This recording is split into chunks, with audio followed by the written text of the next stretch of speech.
If you like this podcast or the previous ones, please consider buying me a coffee at buymeacoffee.com/Frankie'sPod. It just goes to help fund the software and the hosting.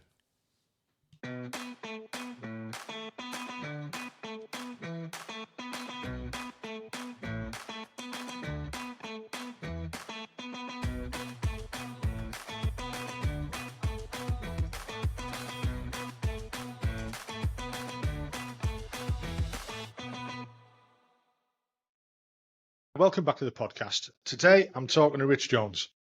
Rich has had let's say, a varied career. If anyone knows him off TikTok, you'll probably know what I'm on about. He's an accomplished author, so I'm looking forward to buying his books, and there'll be links in the show notes for them. Hi, Rich. How are you doing? How you doing? You okay? Thanks for getting me on. No, like I said to everyone, if people didn't come on, I'd be sat here on my own. I wouldn't be able to do them. So it's just the same questions that I ask everybody else. Where did you grow up? Why did you join the military? What did you do? Why did you leave? And what did you do afterwards? So if you just want to let us know where you grew up and why you joined the military.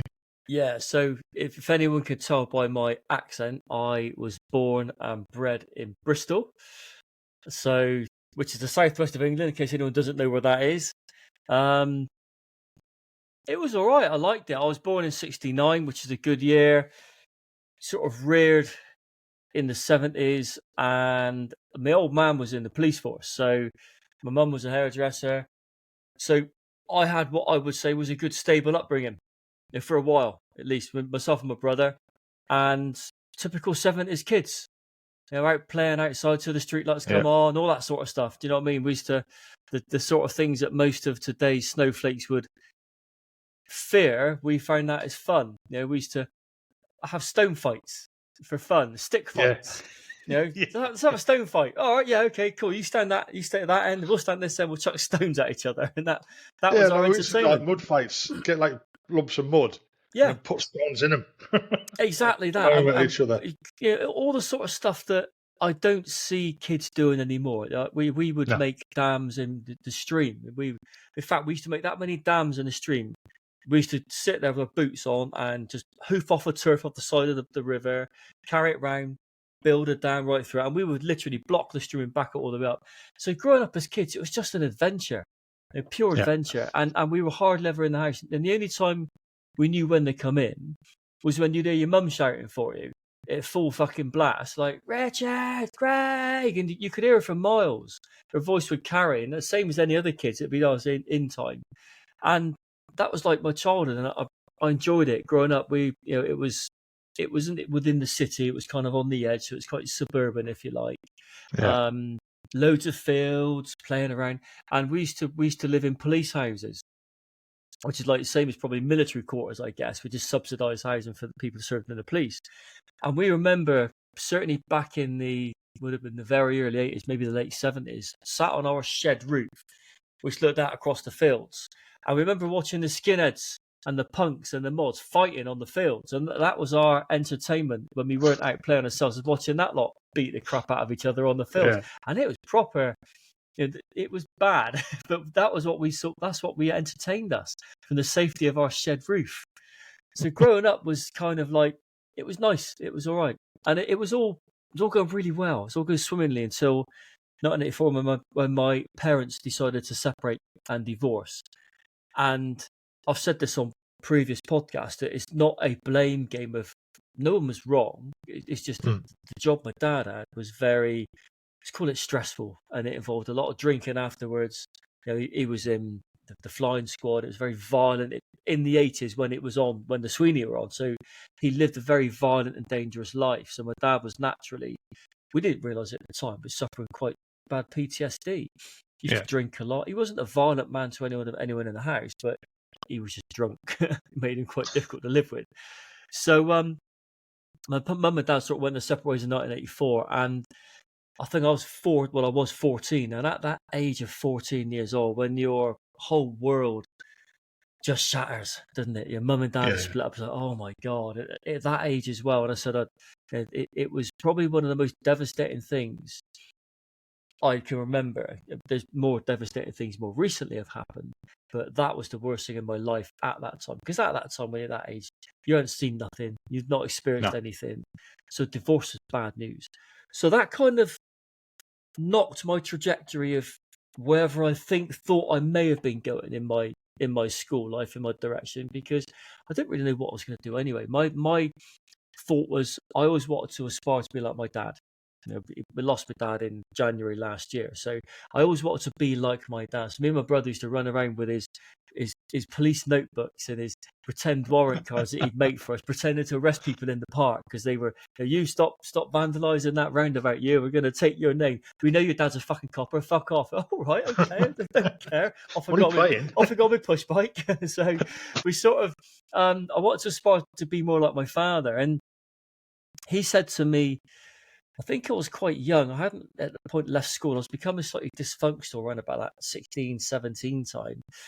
He said, whatever you do, don't join the police, because it kind of, that's one of the reasons. He didn't want to unload too much onto me, the reasons why, but he kind of alluded to the fact that that's what ruined my marriage, was being in a job. He said, don't join the police, son. Think of something different. And that's when I was about 16 years old. So around about that time, it's more like 85, we watched the first Rambo film, First Blood, on a pirate DVD. And I remember watching that, and I remember the bit where he was running away from the police in the woods. And I, for some reason, it just made me want to do that. I want to be, not much, I didn't even think of the army. I just sort of wanted to be in that element. To be Rambo. I want to be Rambo. I want to be a soldier. I want to be that man. So I think it was like, within a couple of weeks, I was off down to the centre of Bristol on Colston Avenue where the careers office was. I thought, I'll go in there. I didn't even know what I was going to do. I just walked in there. What do you want to do? I said, I'll join the Marines. Well, I don't know where that came from. I said, yeah, there's the Marines desk over there next to the Royal Navy, next to the Matlows. So off I went over, sat there, he looked at me, he went, loads of hair. It's like mullet. Back in the original days of the mullets, I had hair everywhere, a big bush of black hair. He looked at me and thought, you want to join the Marines? I said, yeah. He said, right, I had to do some sort of application for it. I got knocked back. I got a letter that says, sorry, you've been refused. You're too young. You're not ready for this. I clearly wasn't ready. So I thought to myself, oh, bummer. So I didn't know what to do. I left school. I was sort of faffing around with different jobs, just pointless, ridiculous jobs. Nothing that had anything to it. But at that time, when you're leaving school as a guy, they're not really encouraged to do much more other than some sort of manual labour. Right? I guess, right. Men, go and be a brickie or a plasterer. Girls, go and have babies and do home economics. That's where you're going, and it's a little bit limited. And the whole thing about computers that were just really coming out. They've been out for about 2 or 3 years in schools, so I just didn't know what to do. So I kept faffing around with different jobs, and I got to the point where I was 17, and I got fed up with it, and I thought, I think I'll reapply for the army again, because I wasn't really doing very well at home. I was getting arrested, but I was certainly getting to the point where if I wasn't careful, I was going to get arrested for some stupid nonsense. So I went back down to the careers office again in, I think it was like December 1987. And I kind of walked in there and I thought, army, it's going to be there. So I told my dad this. I said, Dad, I want to join the army. He said, brilliant, son. I support you all the way. So I went in there and I kind of like didn't really want to go, but wanted to go. And I was sort of very half-hearted. It was kind of like, do I really want this? Is it really what I want to do? Because round about that sort of time, I was just started to go clubbing, just beginning to grow. Just at the age of 17, I was going to my first nightclubs, and I was going into these massive clubs full of. Back then, it was lasers and dry ice everywhere, and it was music from the 80s, and that's what we were used to in throughout sort of 1987, and then as we crept into 1988. The music started to change a little bit, and I'll go into that in a sec.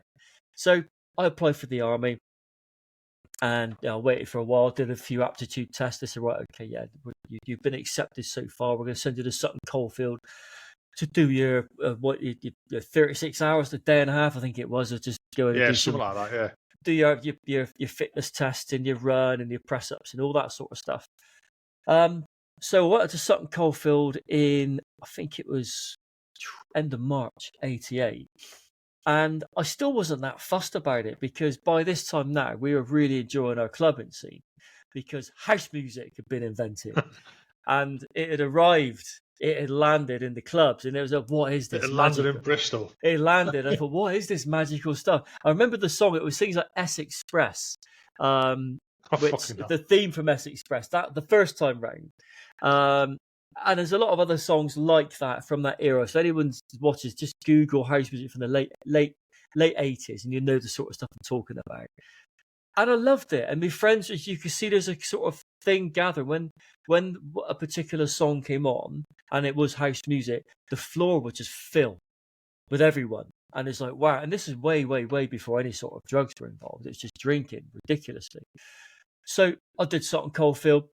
Got through that, got issued my number, did my interview, said, yeah, you've passed, and you wait for your letter. So I got back from Sutton Coldfield, went and did the old Queen's Shilling, where you can sign, your do testament, the oath of allegiance and stand up and get given a quid. Did that. I got a £5. Oh, did you? What year did you join? Bloody hell. 1985. Fuck it, a fiver. I think, they might give me a fiver. I remember Yeah, I getting think it was. I think it was a £5. It might have been a fiver. Yeah, it was. Yeah, all right. It was Maybe when a we were fiver. at Sutton Coldfield. They said, right, did anybody leave before such and such a time? And Yeah. like, only a couple of people put their hands up and they went, should we try that again? Because you get extra money. Fucking everyone's like, oh, yeah, it was us. So I got me fiver then. I've just earned £4.50 or £4 without knowing it.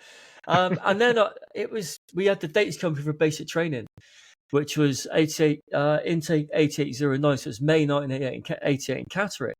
And I remember going into this nightclub. It's called Studios in Bristol. And we were just dancing around, and this is the weekend before I was going away. And I was getting quite known in there. We were all getting known regulars, and it was nice. The bar staff knew who you were. The DJ would play the songs you liked. It was becoming quite. I liked it, and coming home. It was, yeah. It's becoming something, and I've really had this big thing for clubs. I don't know what it was. I just got really drawn to it. I just loved the atmosphere. And this girl said to me, I remember her name, she's called Kay. She said, "Oh, so you're off to basic training tomorrow?" I said, "Yeah, Sunday. I'll start Monday morning." She said, "You ain't got it in you." I said, "You what?" She said, "You won't. You'll never pass. Look at you. You got no chance." I went, "Right, fuck you. I'm doing this." So that was she was my motivator. She motivated me to Without make realising. sure. I thought I simply cannot fail now, because if I do, she's right, and I didn't like her that much anyway. So if I fail, I'll have to go back and accept failure. So off went to basic training, and I got through it. I won't say it was easy, because I did zero preparation, no prep whatsoever. I mean, that's what basic training is for, isn't it? That's what I thought anyway. So I got there, passed out July the 3rd, 1888. And that was it. Shipped off to the unit in Germany, BAOR, to the 3rd Royal Tank Regiment as a. So what made you choose the tankies as a job? Well, it's kind of. Don't say you were going to join the Air Corps. Oh God, no! Do you know what? If I could have done, I would, but I don't think my aptitude was enough at the time. My grandfather was in the 44th Tanks, right? So my dad said to me, he said, "Look, go into the tank regiment. Your granddad was in it." He said, "I've got a friend who's an ex-tanky. He'll tell you all about it." And at the time, which I didn't know about, was my dad's best friends or closest friends and work colleagues. This was in 1987, 88. He was at this point been elevated in his job to MI5 with the special branch, and he was the 2-2 liaison officer working with the regiment. So his close friends were serving SAS soldiers. And what I didn't realise, that my reference was given by one of my dad's friends. When he joined it, he got a couple of references, was the RSM of the SAS. Maybe that's why I got through. So that was one of my references. He's shit. Have you read this letter? Yeah, well, he's good. Let him through. So I kind of went to the tanks, because Dad said, "Look, my mate's ex-tanky, your granddad, my dad was a tanky." He said it would be such a lovely thing, and it's not a bad little number. So I thought, why not? I've got nothing to base a comparison on, have I? So let's do the tanks. So I did, and I'm really glad I did, because we got to wear black, unlike everyone else in green. So we would stand out in the basic training. You got all your green overalls, and you got the old black one in there, and it was just, you could feel that sense of regimental pride creeping in already.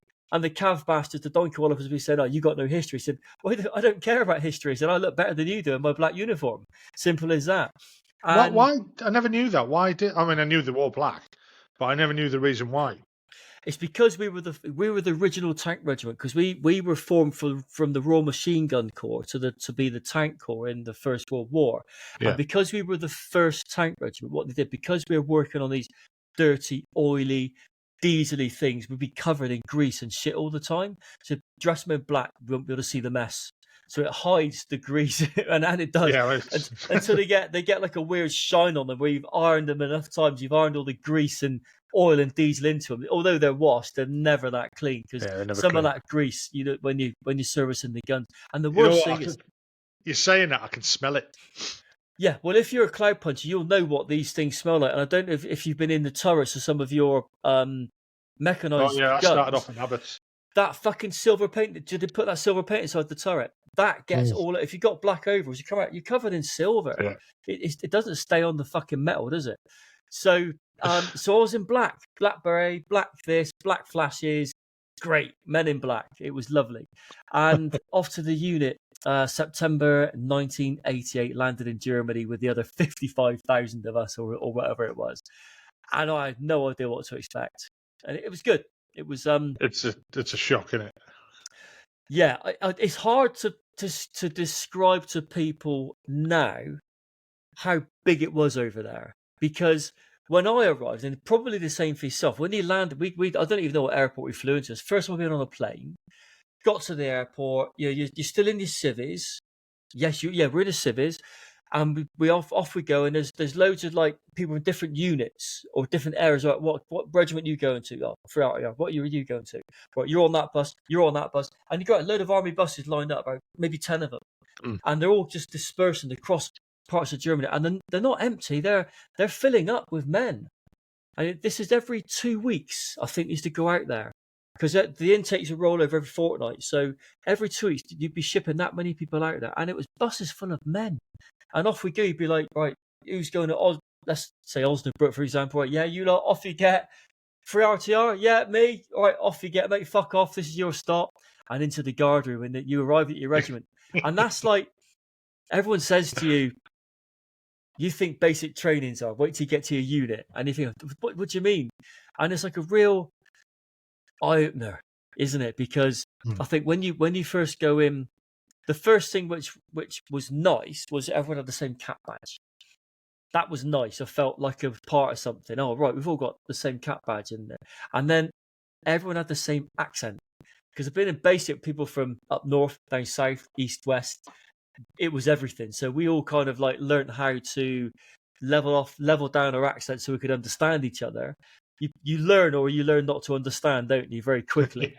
And so we all had Southwest accents, or the majority. You get your random Jock and your random Welsh person here, don't you? They just throw them in there just to add a little bit of entertainment. But generally speaking, it was a Southwest regiment, Devon, Cornwall and Bristol. And it was all right until we realised that we're going to have a rough ride for at least a year whilst you're new in Germany, is the word. And then that's abbreviated, the acronym of NIG is what we were called. Now, we still say that. It's not extending it anyway, but we were known as NIGs, and that was it. And so if anyone missed that, it's new in Germany. And you would be that. In the artillery, we used to say new intake gunner.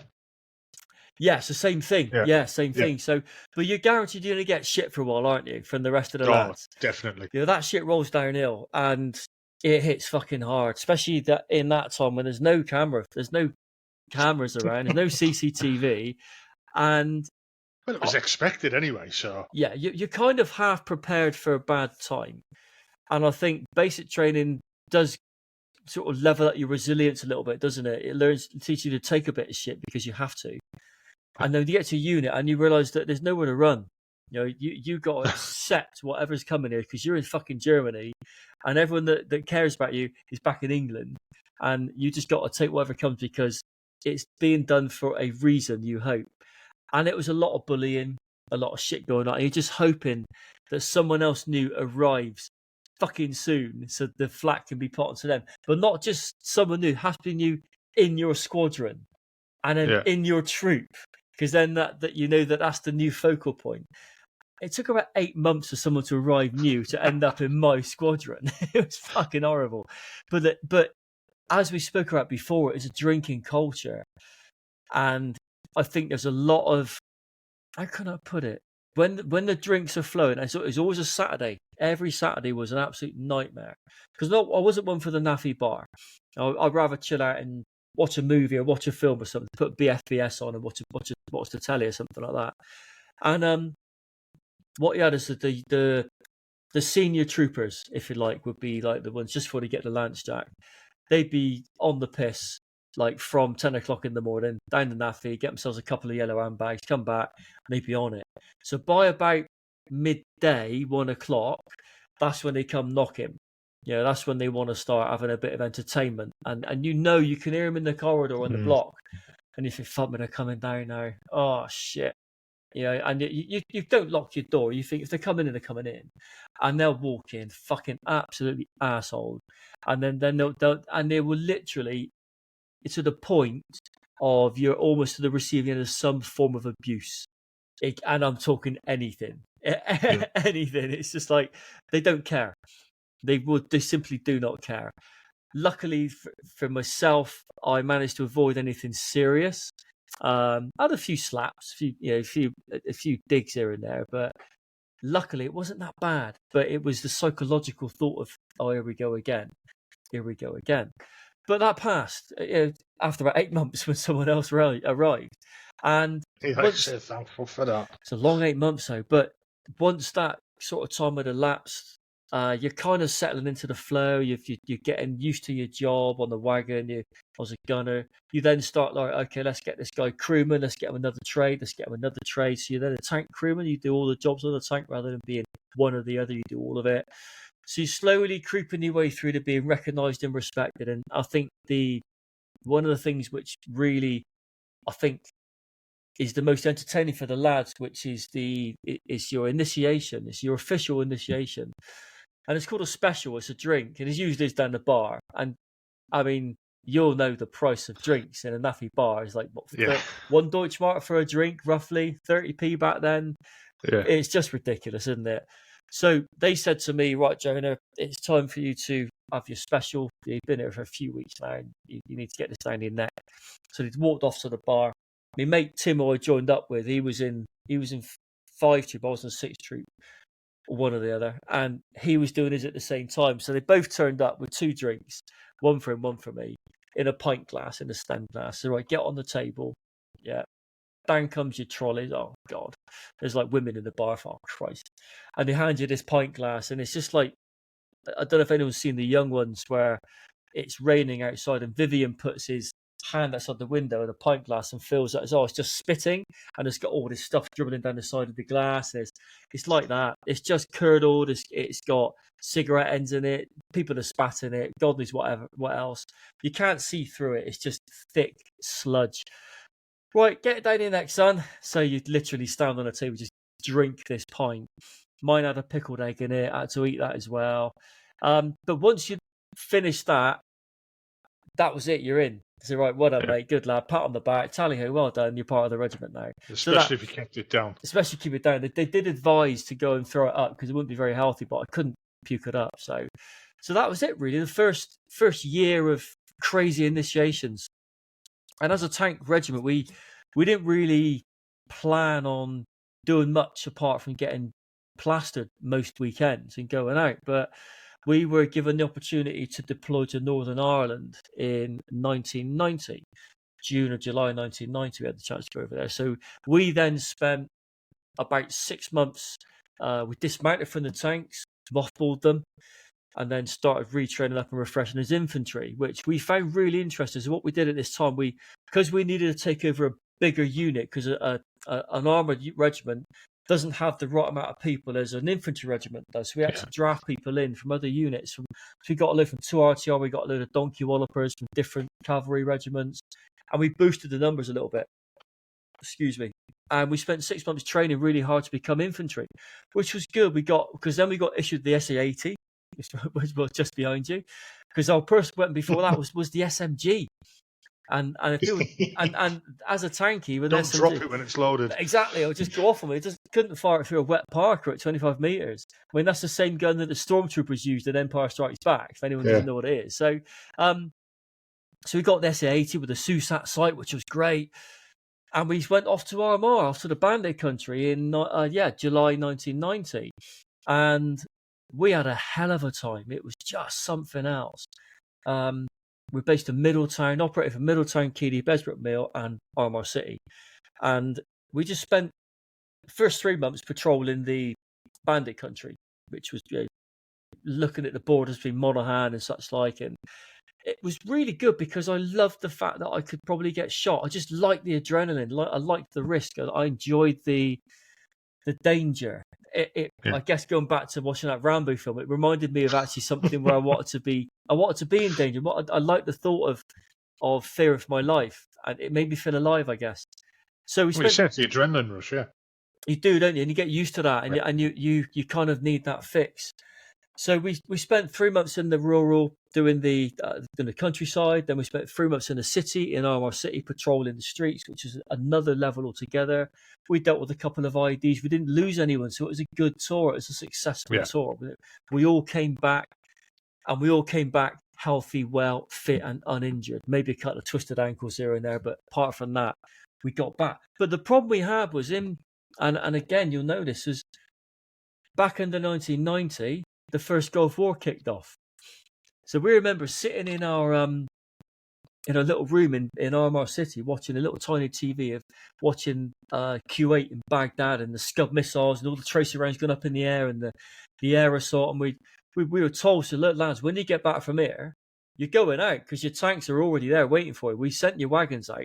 They've been painted yellow, or sandy colour. They're going to be sat there in the desert waiting for you. So we're thinking, this is just amazing. Not only are we going to go to Northern Ireland, spend 6 months on tour here as infantry, now we get to go and be tankies. This is amazing. And we were we just couldn't believe our luck. So we got back from Ireland in January 1990. We had to go on leave for a couple of weeks just because we needed a bit of decompression, I guess, or a bit of time off. Back to Germany. Within about a day, we're back over to Lulworth then, and Bovington to get refreshed on the systems on the tanks. It's been a year now, so we get back beyond the gunner's site, get used to the systems again. Nothing's changed like riding the bike. You just get yourself competent, ready for the Gulf. So we spent this week in Lulworth having a great time, really intense, and we were just due to fly back, and a message came down from the boss. I don't know. I think he rang the unit or something. We got a call come through on maybe had a page. I don't know what he had, but he said, "Lads, we're not going." And what do you mean? He said, "We're not going. We're standing down for deployment. They've liberated Q8. It's all done. It's sorted." Well, what? Are you joking? No, they said the air assault was so successful that the ground assault was literally just a mopping up business. He said, you don't need to go out. I said, but we want to go out there. We spent 6 months trudging around fucking fields, getting soaking wet. And we could, if we hadn't have gone to Northern Ireland, we would have gone to the Gulf. Yeah. And we were devastated. We were not just me, but the unit as a whole. Morale was like, bang, it dropped. Yeah, it's surprising, isn't it? You think, you know, there's some people that think, oh, well, fuck, no, you got away with that. No. You know, I was in the first Gulf and the second Gulf. And the second Gulf, first Gulf I was a BCR, so I spent most of the time in fucking just a tent. And then we ended up guarding the embassy in Q8 City, which was quite interesting. It was a good life. But the second Gulf, obviously, we went out there. I was with 3 RHA then. Yeah. And we went out and we doing war fighting as we trained to for years. Yeah. And it was fucking brilliant.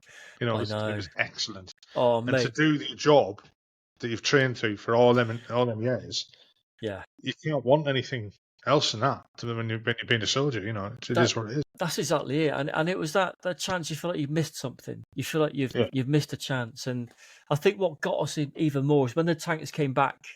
I think some weeks later, they took a while to come back to us. They're a fucking mess. They hadn't cleaned them. So these cabs have been, and I remember getting into my tank, and it didn't fill up my wagon anymore because it's like having a girlfriend. Someone else has been there. It's like someone else has been in. Someone else has been in this. How dare you? And there was a photograph. I remember there was a photograph of this guy's girlfriend and his kids like stuck down. But we got all these different systems in there. You can tuck stuff anywhere you like. I thought someone's photographed that. I thought, wow, this tank's been doing its job. And on the barrels there were stripes. We had on the fume extractor, the center of the barrel. there were stripes painted around them, or circles, should I say? And these were every time I take another tank out. Boy, this wagon has been taking wagons out. You know, that's it. It's kills, and I think it's shit, man. And I didn't feel. I couldn't get into it, but although I did, and once we painted them green again, and they've been down the wash down, and we got all the dust out of them, and put them back into temperate colours, we were happy again. But we were just wounded because it took us a while to get over that, and then I was then moved into recce troop, did reconnaissance for a little while. So I lived onto the little tanks, the Scorpions at the time before Scimitar took over from Scorpion, and I was enjoying that. Scorpion or Scimitar? Well, the only difference is the gun. To be fair, the shaft. Yeah, I know, but I think in truth, I think the 76mm on the Scorp wasn't enough to do the damage it could have done, and it was clunky. Whereas the Scimitar, at least you had two lots of, you could fire 6 rounds semi-automatic. So at least then you could put a spreader, because you're not going to get involved in a firefight and reconnaissance. You just want to get out of trouble. So if you're going to encounter anything, it's going to be light armor. So I think the Rardon was a better choice. But the Scorpion, a little short, stumpy barrel, it looked like a toy. But I was a driver, so I didn't really care. It was the same for me. It didn't really matter. So I was in recce for a little while, and that was good because that's known as the cream of the regiment. The recce troop was always going to be the best in the regiment because you're the fittest. You're going ahead of enemy lines. And that was good because I enjoyed that element of risk. And then we got the phase 1 redundancies came in, and the phase 2s in '92, and then we found out we're going to lose our regiment. You know, we're told, look, sorry guys, the way that it's going now. The wall came down in '89. It's all changing, lads. We're moving out. And that was it. So we ended up amalgamating with the 2nd Tank Regiment, which are the Cockneys, in 1992. And it was a good amalgamation, to be fair, because what we had was we lost 3 and 4, and 4 joined with 1, 3 joined with 2 to create the new 1 and 2. So 1 RTR, 2 RTR. 1 RTR was the Midlands or north of England and Scotland, and 2 RTR was like the southwest and the southeast, if you like. That was kind of the catchment area. Good, it worked well. It was a good amalgamation, but as anyone who's gone through that era would have known, it didn't come without problems. All the decent lads took the redundancies, and they left. Sometimes not voluntarily. You're having your redundancy, mate. You're going. If they weeded out what they called the dead wood, which we called the good lads, the ones which had the fun. I mean, I was quite lucky. I was when they came around with the lists. Then we were in North Yorkshire, and the chief clerk at the time kept going, "Why isn't his name on it?" So there was all these guys' names on it, and mine wasn't. Yeah, and I'd been in longer than a lot of them. Yeah. And they were like, why isn't he on it? So they used to make me turn up for all the briefings and everything. And I'm sat thinking, I'm fucking loving this. I want to get a lot of money. Yeah. I want to get out, become a fucking different person, stuff like that. Yeah. Right up to the end, my name still wasn't on the list for the redundancy. Yeah. So he called us into RHQ, went in, he says, right, why aren't you on the list? What have you done wrong? What have you done this? Have you done that? I was like, I don't know. You just keep telling me to go on it and stuff like that. So he rang Glasgow. Well, in fact, it was York then. He rang York. Yeah. And they just started, he had someone laughing on the other end of the phone. And he just went, yeah, he's not eligible. And I said, well, why not? He's got call him Fletcher. He's got a fucking previous length of your arm. All the time I've been in Nick and AWOL and stuff like that. Comes off your service, doesn't it? So you didn't get your LSGC then? No, funny enough. Well, that's another story. I could have got it years later, but there was a little incident with the taxi driver. So we'll go into that one. Yeah. So yeah, and do you know what I felt for the guys that I felt for mostly? The ones who got redundancy, they're laughing, aren't they? As you know, it was all the sergeants, staff sergeants, people that had been in for a little while. Was the lads that got to stay in, but they didn't get to stay in the regiment. We had a load of guys which were getting posted out for some reason to cavalry regiments. So that's going to wear green. So they were getting sent from the RTR to some donkey wallopers unit, whichever it may be, whatever was left. And for them, we felt really sort of like sorry for them because you thought you're leaving the unit you join. You don't get to be redundancy, but you don't get to stay in this regiment either. It was quite sad. So we amalgamated the Cockneys. Brilliant, really good. But morale was still a bit beaten down by the whole not going to the golf thing. So I was sort of torn with the idea of getting out, but they brought in this thing. I think it came in 90. I think it was 92, maybe 91. This incentive where they pay you once you get to 5 years. They'll give you a bounty. I think it's 1,500 quid. I think. Yeah, it was. Yeah, it was, wasn't it? Yeah. So you get like an incentive. Like, well done, you've reached 5 years. Now I signed for 6. So I thought if I signed for 6, I'd never buy myself out. So I get me bounty. Next I joined in 88, so I get me bounty in 1993. Spunk that. That was gone. I don't know what I spent that on. I bought a spoiler for my car. I think it was stupid money. And then we're just thinking about, do we stay in or do we get out? We just didn't know what to do. I say a lot of us had the same sort of approach, because around about 92, 93, some of us, not me so much, but certainly some of the lads I knew, were beginning to smoke a little bit of pot. We were beginning to sort of like experiment because we were so pissed off with not going to the golf. We were getting titsed off. We kind of lost the will to live. So some of the guys were, fuck, I don't join. And we had that sort of, if I get kicked out, I get kicked out. I don't really care. For me, because I didn't smoke, it didn't really appeal to me, but I would have a little puff every now and again. So we're just sort of like coasting a little bit. And then we got a chance in 93 to go to the UN and do Cyprus, which we thought, well, let's jump on that. Definitely. So we got sent out there in, when was it? Beginning of, back in the 93. So we went off to Cyprus. We went, had a really good tour. I really enjoyed it. A real career breaker. It was great for going on the piss. Really bad for sort of progressing your career. It was for me anyway, because my focus wasn't on, because we were doing something called Force Reserve. We were in Nicosia Airport, or the old abandoned Nicosia Airport, and we were a multi-contingency group. So we were British, Austrian, and Argentinian, believe it or not, as one troop. We were Force Reserve. So our job was to mix with the other two forces as UN and patrol the whole island if we needed to. So we were enjoying it. So the rota would be 3 days on guard. So it's like usually 12 on, 12 off for 3 days. You just sleeping and staggered on pretty much. 3 days on patrol, which was really good because we had soft top Shoguns called Pajeros over there, just roof down, cruising the island. Enjoyed patrols, lovely, really good fun. And then 3 days off, which is even better because that was like Napa or Limassol. Limassol during the winter because it's a bit busier, and Napa in the summer. I lived for those 3 days. I didn't care about the other 6. It was those 3 days is all that mattered. And I think my taste for clubbing and partying really came back because I was never really up for it in Germany. I didn't really like the German nightlife. It was far too Larry with squaddies in the clubs. It was just, there was nowhere you could go where you weren't going to have a tear up at the end of the night, or at the beginning of the night, or halfway through the night, or all night. It was just all night. Yeah, it was been there, done that. There's nowhere you go without it kicking off, so it's guaranteed. But when you're in this island of love in Cyprus, it's not like that. So it was like you're on a holiday resort. You're going out, and certainly when we got to, I think about March, and people started to come on holiday then because it was getting much hotter. Wow, what a 3 months we had. The first 3 months were okay, but the second 3 months, amazing. So good, I got gated and could find the barracks because I was basically on the piss trying to tap into this Swedish bird.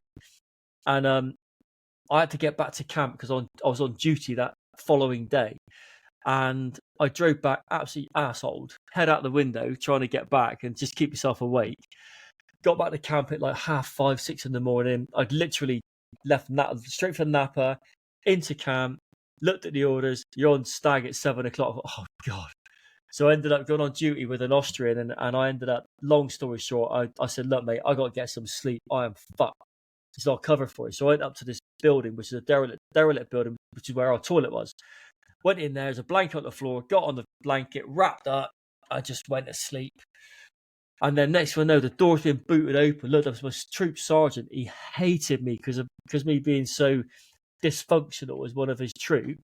He said, Corporal Jones, you're in the shit. And what I didn't realise was that he'd gone out of the gate earlier, and he asked where I was. I wasn't there. He came back in an hour and a half later, and I still wasn't there. I'd been asleep for an hour and a half. Left this poor Austrian down. Of course, he couldn't leave the gate because there'd been no one on the gate. So we had to stay there and hope I came back down again. So the troop sergeant actually did it, hoping I was okay. When he saw me curled up in the blanket, hugging the toilet, fast asleep, he said, Jones, you're a cunt. And that was it then. He could find me in the barracks. I was devastated. I didn't get to go back and see that Swedish girl again. No more R&R. So for the last month of my tour, I was stuck in camp, wounded. So when we got back to Germany, I got back, got off the plane. It was raining. Went on a bit of leave, couple of weeks, met a girl, as you do. And then came back to Germany again. And I was I'd had enough. I generally had enough. I just said to the guy, I sat in a troop cage down on the tank park. He said, "What's up, Jonah?" Or Scottish call me Spick. Not very politically correct, is it? And I sat there. He said, "What's the matter, Jonah?" So I've had enough of this shit. He said, "I'm going to sign off." I said, "No, you're not." "I am." And that was it. Off I went. Marched up to RHQ. Went in, said, "I want to sign off, please." And they said, "Yeah, all right, no problem. There's your paper." And I signed the line. That was it. I did it. And I think a few reasons, really. It was, one was with the amalgamation, promotion is really non-existent. I got my first strike. I was hanging on to it just. Second strike was years away because everything was so go slow at that stage. There was all slots had been taken, hadn't they? There's just no promotion. It was a lot smaller army all of a sudden, wasn't it? And it was a very, very tightly professional army as well. But they took all the really go-getters and put it together, didn't they? So it was really keen. So everyone was thrusting for promotion, but no one was getting it. So I looked at that and I thought, I'm not going to get me second for probably another 3 years yet. I don't want to be falling behind. And I've met this girl and I thought, do you know what? I think I love her. Never really found out if I did. And the other one was, I'm really starting to, when I'm going on leave now, when I was on that leave after Cyprus, I did engage in a little bit of amphetamine. And that kind of made me see something in that environment, the club environment, which I hadn't seen before. I was like, I had a really good time. I'm not going to, and I get this out, I'm not going to condone the use of drugs at any point, but I am quite flippant with the use because it's important that people can see how easy it is to get stuck in that. So I signed off primarily for those three reasons. And my dad was gutted. He said, "Oh, what are you doing?" So why are you signing off? He's just retired from the police at this stage. I said, "Dad, I've had enough. It's going nowhere." I said, "I want to make this work with my girlfriend." He said, "It won't work." I said, "Oh, thanks for your faith, Dad." It didn't work. And I went into close protection and I thought I was unique. I thought I was one of the only veterans who never left the army to be a bodyguard. How little I knew. So I came out. So doing that, coming from the tankies to doing CP work, that's a bit of a jump as well, really. Yeah, and I didn't realise that. I think I was fortunate on some areas. One, because of my time in reconnaissance, working a slightly different job, working with a form of surveillance, if you like. Secondly, my dad, as he'd retired with his job that he had with 5, he was already working as an operative in a surveillance team, so he could get me a job immediately. And then, but the job role itself, working as CP is very different because you're working in 4-man teams, you're working with escort sections. It was a very different sort of animal. But the course that we did was really good. It was really formative, and we learned so much in that 4 weeks. I know you can't learn everything, but we could learn enough to understand how to do the job, and you learn it when you're on the job. But it never really took off in the way that I wanted it to, because all the good CP jobs were back overseas again. And I didn't really want to be going overseas. I just got back to Bristol. I was just beginning to enjoy my life. And I've just got this girlfriend.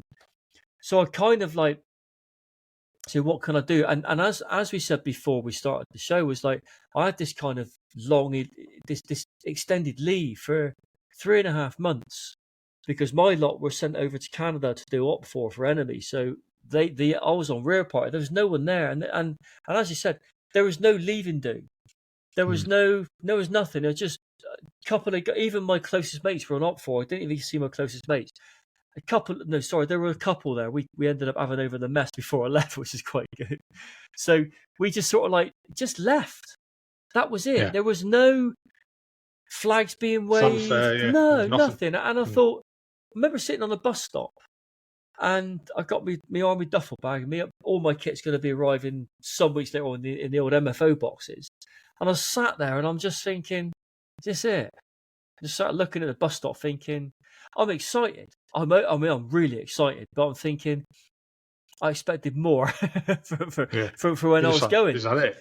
Yeah, Yeah. no, there's no stand by the gate. Bye, Jonah. No, they're just getting on with the business.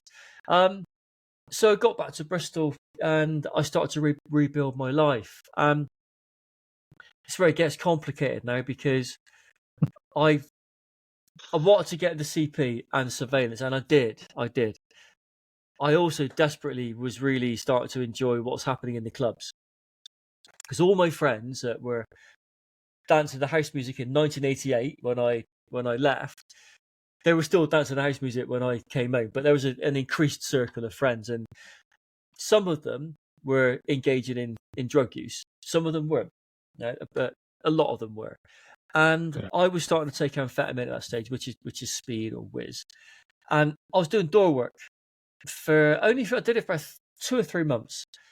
Not because I didn't feel capable of doing the job, but I think it was because I stood outside this bar on a beautiful summer's evening. It was 1995, lovely hot summer. Stood outside of this bar, and I could hear people having a great time behind me. I spent the last 7.5 years in the army, missing out on Saturday nights. Every Saturday, I think, I wonder what it's going to be like. What's it like back in Bristol? I wonder what the lads are doing. I bet they're having a great night. And I really missed it. And I thought to myself, so every time I finished my door shift, because that's when pubs closed at 11:30 or 11 o'clock, that's when the licensing was, I would take a wander down to the local club, which is called Odyssey, walk in there, and the lads would be in there. They'd already be on it. They'd be having a great night, and I would still feel like I'm kind of isolated, like I don't belong to this group. And same when you go and leave and you see your civvy mates, they're all very glad to see you, but you don't quite fit, do you? You don't quite belong to that group. Although they welcome you in, it's your decision to feel that you don't fit. It's not their fault. It's our fault because we fit with that lot back there in the army. That's because you're different. You are different. Yeah. It's as simple as that. You are different to them. Yeah. Different mentality, different outlook. Yeah. It's no one's fault. No. I know what you mean. You kind of feel as though you don't fit in. Look, I left the army 12 years ago. I still don't feel as though I fit in. Yeah, I still struggle when I'm in social environments that I just don't feel like I should be there. I feel no, I need to be somewhere else. So I struggle with that, and my friend come up to me, and he's in one of the books, and he come up and he said, "You're all right, mate?" I said, "Yeah, I'm okay." So I'm coming down off that whiz. He said, "Do you want a pill?" And I thought about it for a few seconds, and I said, "Yeah, all right, go on then, fuck it, why not?" So off he trotted, and he came back 5-10 minutes later on, and I'm just stood there, just looking around and seeing everyone having a good time. And I remember I stood upstairs in the club, and remember not the restaurant. It was a little snack shop, if you like, sold chips and stuff like that in a club. Back, I can't remember how that would make any money these days. But I stood by that, looking out over the balcony onto the dance floor, and I'm just looking at it, thinking, "Wow, it's great, but I don't feel like I belong." And he turned up with this pill and he gave it to me. I said, "What is it?" He goes, "Oh, it's a $30." So all right, that doesn't sound very encouraging, mate. I just chucked it in my gob, washed it down with a beer, and waited patiently. And half hour passed, and I didn't know what to expect. I really had no idea what was going to happen. And next, everything just got louder. Like the music, the bass started booming louder. I feel it really sort of pounding through my chest, and I could hear conversations. And I'm not talking like psychosis. I mean conversations as in I could hear people talking. I could look at someone's mouth moving. I thought, I can hear you. I couldn't hear you just now, but I can hear you. And all I could hear was my senses were just so alert. And then I suddenly felt that feeling of what they say is the love drug. That feeling of like overwhelming sense of euphoria and love and the want to be a part of something, to be with people. And straight away, I just walked over to the guys, and it was like massive hugs. And I felt like I belonged to something, which was insane because up until that point, I'd always felt so detached. And then I was no longer was I detached. I was part of something again. But the other thing as well, which is what I hadn't really realised, in hindsight, looking back on it, not so much now, but certainly in recent years, was when I would take that pill, and again, I'm not condoning this, is for me, it removed the hypervigilance. Gone. Right, yeah. Period. Get that. So my door work, well, I'm having to be vigilant, army, vigilant, everything else. You're constantly told to be vigilant all the time, aren't you? You're a soft target, check your cars. It becomes tiresome, and it just switched off immediately. It was gone in seconds, and I thought, wow, this is just amazing. Not only do I not feel worried about my surroundings anymore, not only do I not care about what's happening over there, but I feel like I belong to this group. And that was where it really started with the drug thing. I think was that thing, and it was maybe a case of medication, a feeling of not belonging, because subconsciously we don't notice the void in our lives when we come out. We don't realize that there's so much missing. We just know something's not right. And I think for me personally, that ecstasy tablet is what changed it for me, taking that pill. And so I became addicted to the lifestyle, not the drug, the lifestyle. And it was a case of, right, Friday, Saturday. That was our nights out, Friday, usually most Saturdays, but sometimes on a Friday as well. Small group of us, just 5 of us together as our own little solid group. And what we found was one of the guys, he would go and get us our ecstasy for us. We weren't buying them in the club. One of the lads would go and get them for us before we went in there. So that was our kind of, we knew we were sorted before we got into the club. So we went in there and we get all done. And he got to the point where he didn't want to do it anymore. He said, look, I can't do it. I'm getting a bit worried about it all. I thought, fuck, what are we going to do? He said, look, I said, I'll do it. I said, I don't mind. I said, I've done worse. I wasn't afraid to take risks. So he said, yeah, that's fine. You know who it is. We've met him a few times anyway. He knows who you are. There's his number. Go and see him, and then you just take it. Oh, great, perfect. So I did that. So I went and did my first drug deal, and I bought 5 ecstasy tablets, and it's one for me and one for 4 of the lads. So 5 of those. Now we were paying £10 each on these things. Now I went to see this chap, and I bought the 5, and he said, I said 50 quid. He said, no, it's 8. He said, sorry, it's 40. So you get them for 8. I said, I'll get one for free then. That's amazing. So suddenly I realised there's this thing called business. And I thought, okay, he said that's your privilege. He said, you're the one who's making the risk to come and buy these things. He said, don't you fucking dare charge them 8s. He said, you got to make off this, unless you're going to charge them 12s and do it that way. He said, but you've got to make money on this. Okay, make sure you do, because otherwise you're risking this for nothing. And I thought, but I mean, mates, he said, no, they are your mates, but this is a business transaction. They're happy paying 10. If you, and he's very, very, how can I put it? What's the word I'm thinking of? He was very positive, and he really, he was convincing. You're very convincing that I should definitely charge them 10s. So I got back. So you've got a drug dealer teaching capitalism. Yeah, basically, yeah. So I charged them 8s. So I charged them 10s. I got one for free. And what we found was this little tiny community of just the 5 of us in this club. We sort of like noticed there's an area in the club where we could strongly suspect that everyone else down there is probably taking ecstasy. So we thought, let's go and gather around there with these people, because it's a nice little community. It's nice. Everyone's loved that. There's no trouble. So we got down there. We started to get to know people and build on it. And what we found is being regulars in this group of people, and it's maybe 15 or 20, it wasn't a huge group. We found being regulars there was that I began to find that people would come to me and say, oh, Rich, have you got any of those pills left? I said, no, I only get just for me and the lads. So I said, but I'll sort you out next week. And I thought, right, okay, I'm going to do this. I'm going to do it. I made a conscious decision that this lifestyle I'm enjoying, if there's money to be made, and I was still doing security, still doing surveillance work, but I could do a little bit on the side. That might pay for my nights out. It might pay for my pill and my drinks and my taxi. That was all that really mattered. If it paid for the night, then that's perfect for me. So I went and saw the guy. Said, could I get 10 off? Yeah, and he said, yeah, no problem. Pay me on Monday or Tuesday. Yeah, oh yeah, no problem. So went out, made myself 20 quid. Instead, a little bit more. I thought, okay, this is getting better. So that 20 quid back then, that would get me enough drinks to get drunk. That would get me a taxi home. So it grew from that, from just like 5 or 10, and it ended up me getting 50, and it was 100. And then I thought, well, this is too many to bring into the club. So I'd always take some into the club. But around about this sort of time, a couple of guys I knew left the army, and we were all living in these flats for a housing place called Hague Homes, which is for ex-forces. And we kind of had, there was this two Victorian houses being converted into 6 flats. I was in the top left, as you're looking at. My mate was in the one below me. My other mate was in the one next door to him. So it's like being back in the block without the rules, with drugs. So, oh God, here we go. This is going to be chaos. And it was parties.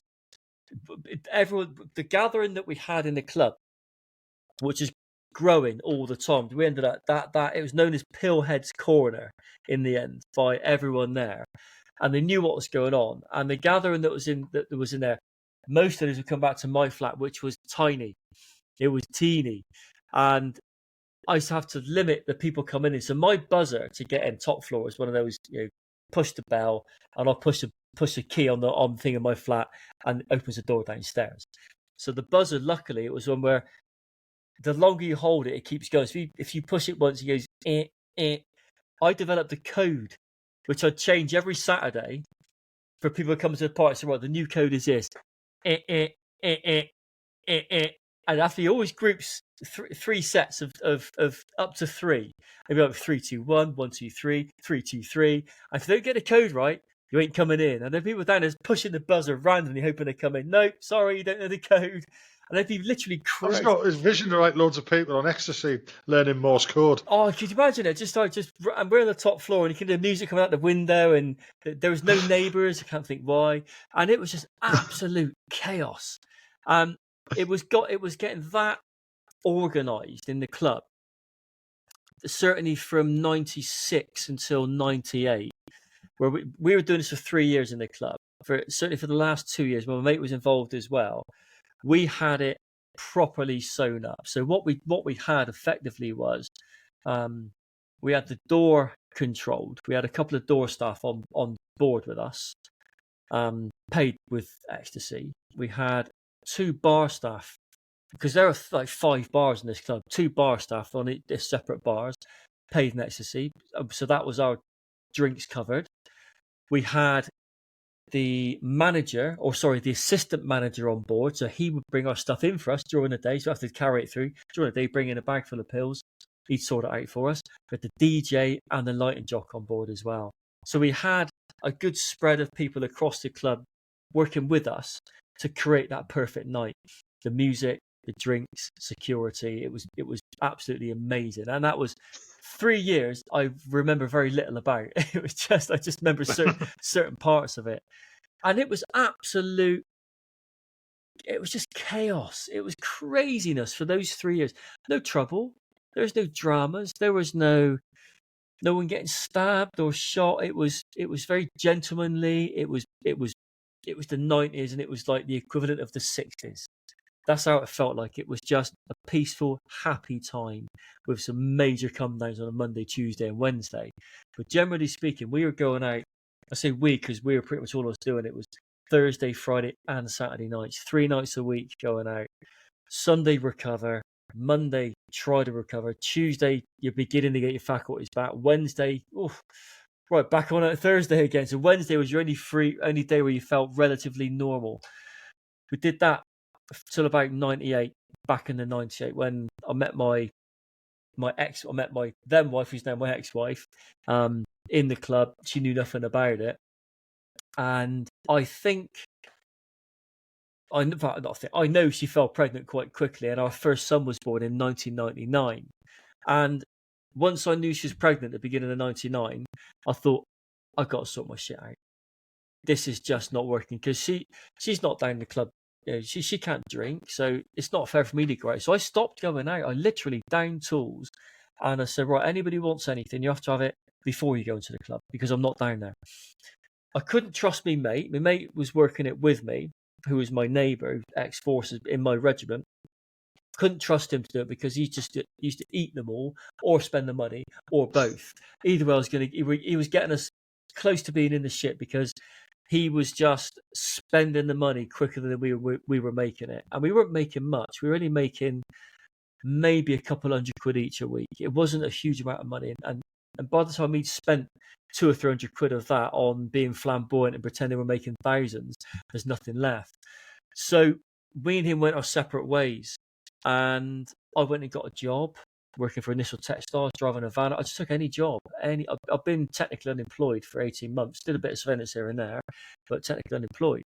And when you got a job, just driving around in a van, delivering tea towels and overalls to garages, laundry to hotels, that sort of stuff. And what I found was this van was the perfect cover for delivering drugs as well, because it was a sign-written van. It was part of a mass company, so I would literally go into work in the morning with my bag with my sandwiches in it, full of anything I needed, and my routes on the van were set, but strategically I knew that if I was in Bristol, I could say, right, I'm going to be in this area at this time. I'll see you there. Or I could take a diversion. And I'd walk in someone's house with a bag full of tea towels. No one knows that it's got another 100 pills in it or a bit of cannabis. So I use this van to sort of accelerate my career. And what I found as well was when I stopped clubbing, I began to realise that Monday, Tuesday, and Wednesday didn't exist properly. I wasn't coming down from drugs anymore. So I found myself a bit more driven. So the business just really started to expand. It fluctuated in and out, but it was growing, and it was the direction I went in the end. It was, I guess, subconsciously a decision I took initially to be a part of something, and in the end it became the main breadwinner. And the reason that the security didn't take off and the door work didn't take off was some of the jobs I did for security for allegedly reputable companies. You do the surveillance job for them, they wouldn't pay you. They say, well, you haven't got us a result, we're not paying you. You got to pay me. I don't have to pay you. Says, you do. I've done the job. It was becoming really difficult to do these surveillance jobs for people and then not pay you the money, because it's before the SIA came out. So a lot of the people involved in the security industry were ruthless villains. Certainly the door work and some of the close protection. I did CP work for the Frank Bruno fight in 1990. I think it's back in the 95 when he won the world championship against Oliver McCall. I was doing ringside for that. We did an Oasis in Nebworth, doing backstage, looking after the VIPs there. And I've never seen cocaine, but that's when I first saw cocaine, was in backstage of this Oasis gig. So the people that I was being exposed to these different things involved in the drugs industry, which I think I wasn't ready for. So I ended up getting just fully hooked on selling the stuff, and it just sort of progressed from ecstasy sales, which would fluctuate from like a 1,000 a week.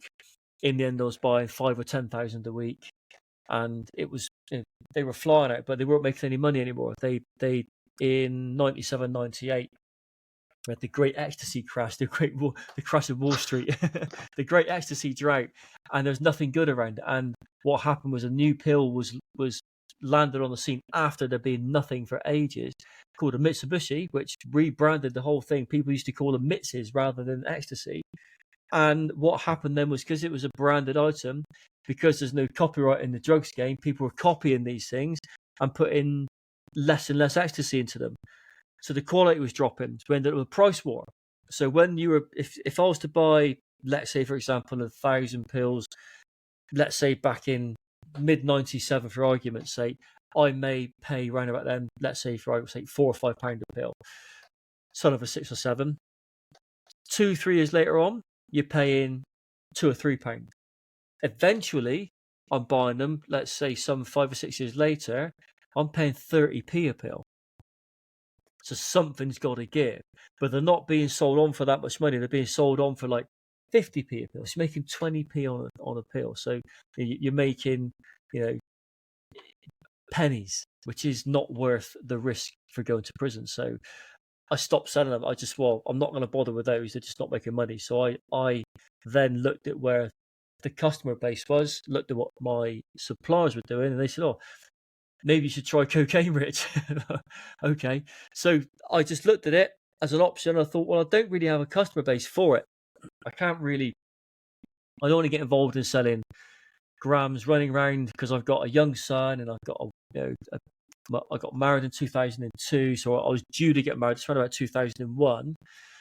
So I said, all right, I'll look into it. So I started getting in with a friend of mine.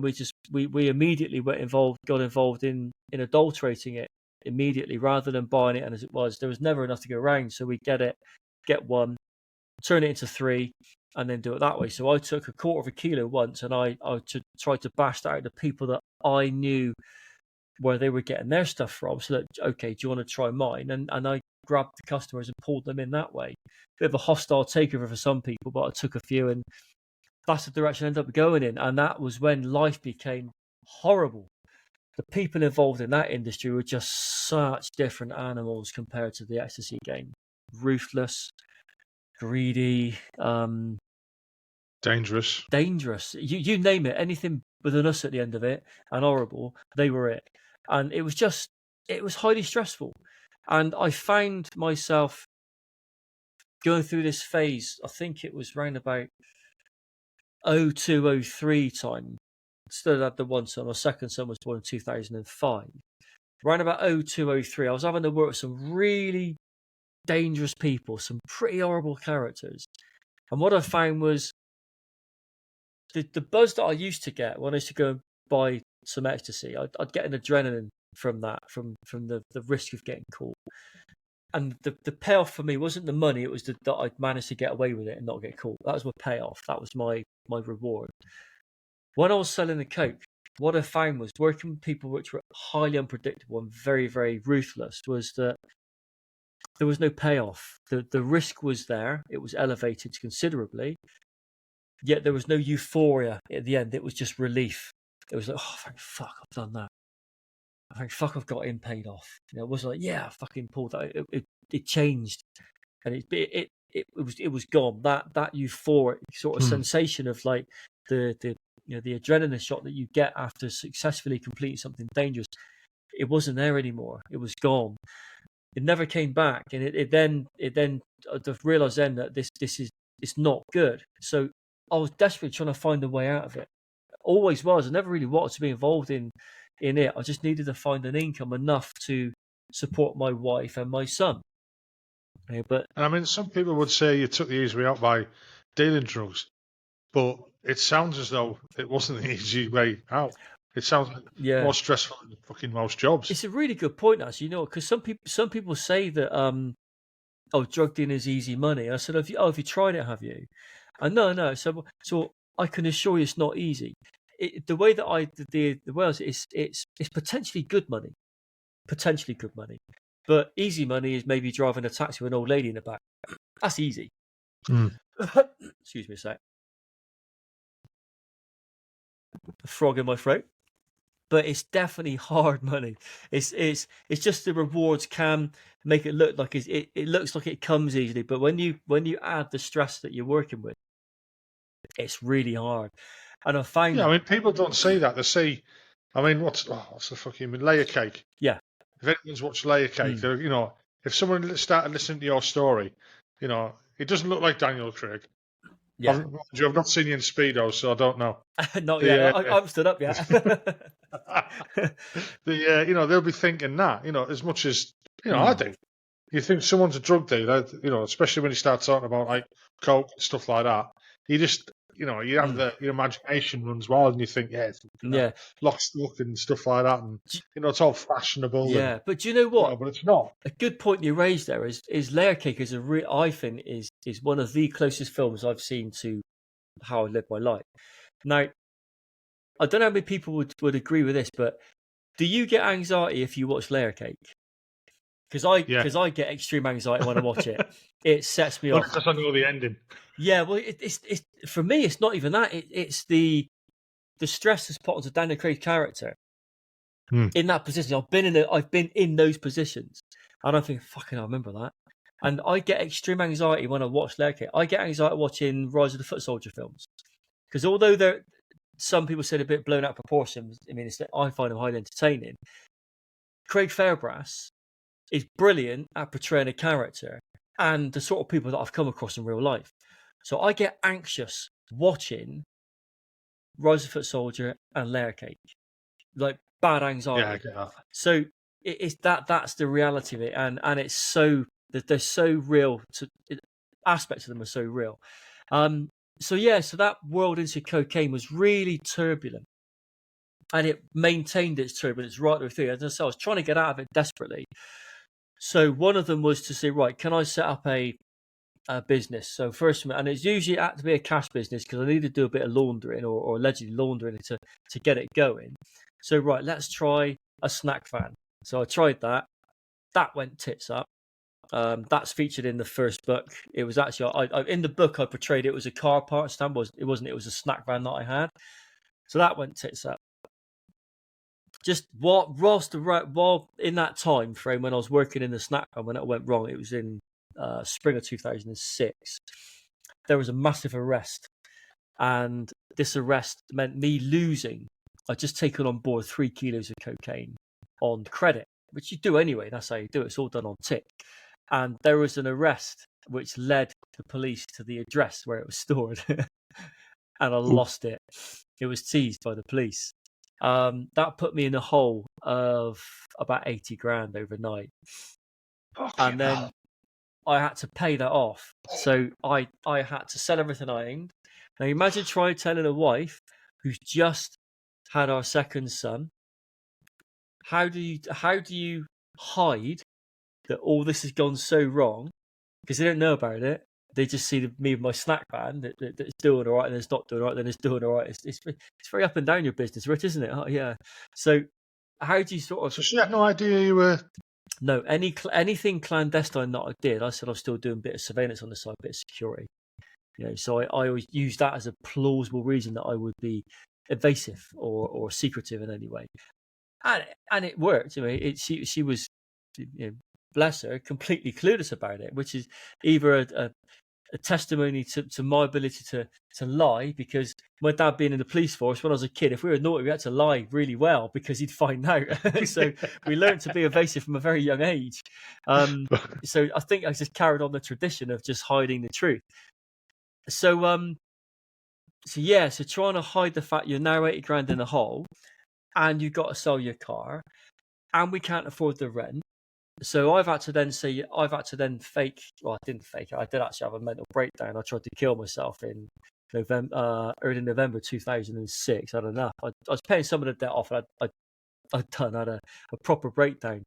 So after me failing to kill myself, which I was quite relieved that I didn't succeed, I had this moment where I'm going to sneeze. I may sneeze in a minute. Where I thought I need to get this done. This debt will not kill me. So I signed on to the doctors. I went on the sick with depression, started to get some benefits through, started to level off the household bills a little bit, because I wasn't working. I wasn't earning money. Any money I earned was getting paid off for a drug debt. So I was running around for other firms, collecting money, delivering drugs. I was doing everything. I mean, my days were long. So in the end, I got, I think, about halfway through paying this stuff, maybe slightly over halfway. I was down, but it was going up with interest payments. So it may have started about 80. It was certainly paid off more than 100 by the time I paid it off. In the end, I was given the opportunity to go overseas and do some. I didn't know I was going to be smuggling, but I was told to go and meet a firm over in, I was told Benidorm, to bring it back over again.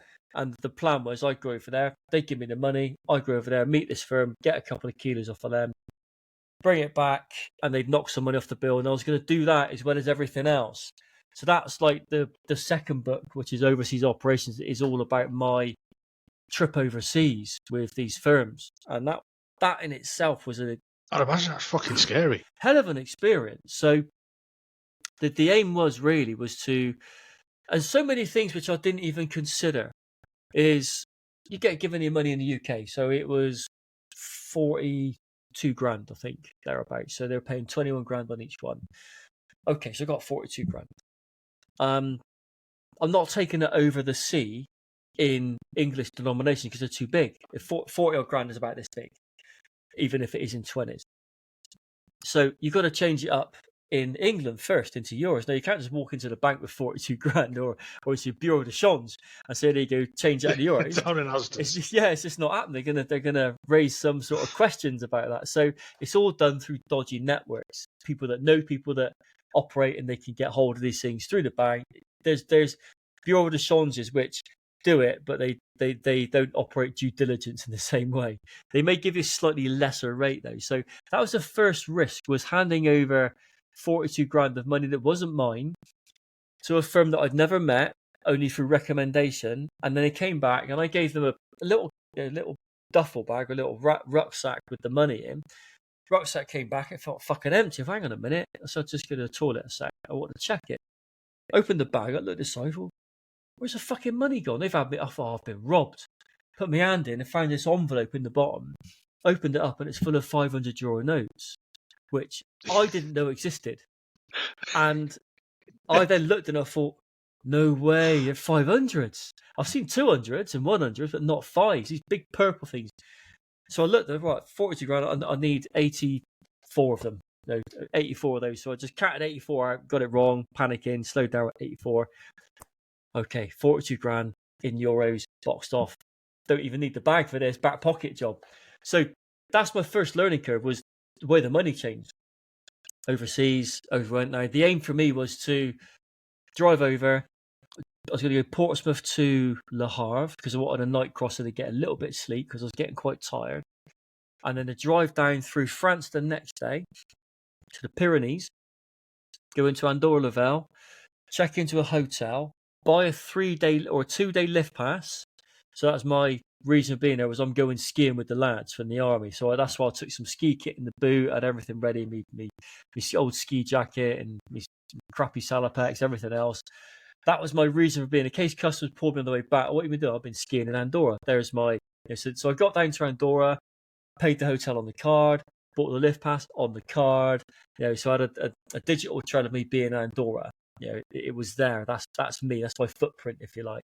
And the aim was then, they said, right, drop down the next day, out of the Pyrenees, down to Benidorm, back, I don't know, 2.5, 3 hour drive maybe. Meet these guys, back into Andorra for tea and biscuits for another day, maybe even have a day skiing, and then drive back up. That was the plan. So anyway, when I'm sat in Andorra, in the hotel in the night, the guy that I'm doing this for, the guy that I owe the money to, rang up. He said, got to change of plan. I said, yeah, what's that, mate? He said, you haven't got to go to Benidorm now. So are they coming close? He said, you got to go to Fengarola. I said, all right, yeah, no worries, mate. I didn't know where Fengarola was. It's Costa del Sol, isn't it? Down the bottom of fucking Spain. It's like an 11-hour drive.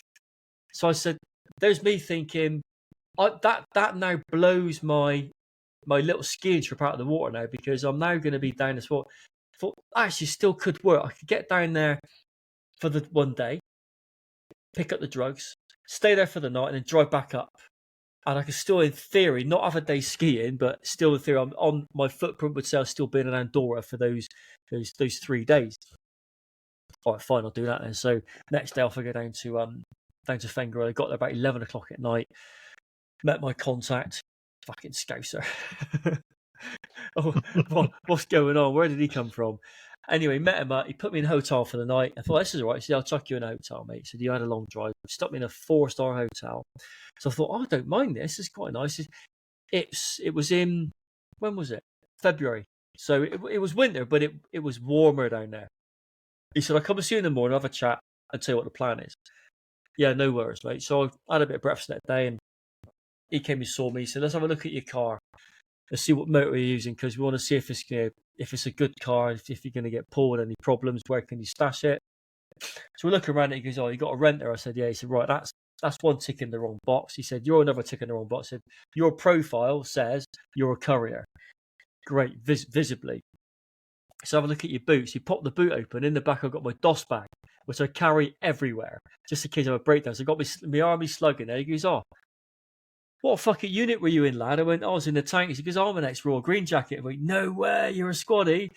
So that was it. He said, fuck it, lad, come on, let's go and have some breakfast. So we walked off straight away like that, just bonded immediately. He said, look, I'll be honest with you. He said, if you go over carrying that, looking like you do, they're going to pull you. He said, you're high risk. He said, look, we've got stuff going over anyway. Why don't we put yours with ours? And we got a courier taking it. He's not going to, there's 2 more. It doesn't matter. He's paid to do the job. And then you work with us and help us to sort of like do the logistics around that. I thought, you're in 100%. So he teamed me up with him and his other mate who was an ex-para. So there's three of us, three veterans over in the Costa del Sol, just doing this little bit. And I won't go into too much depth about the various meetings, but we did 3 lots over there. It was with the Colombian cartels in the end. It was who we were meeting up with.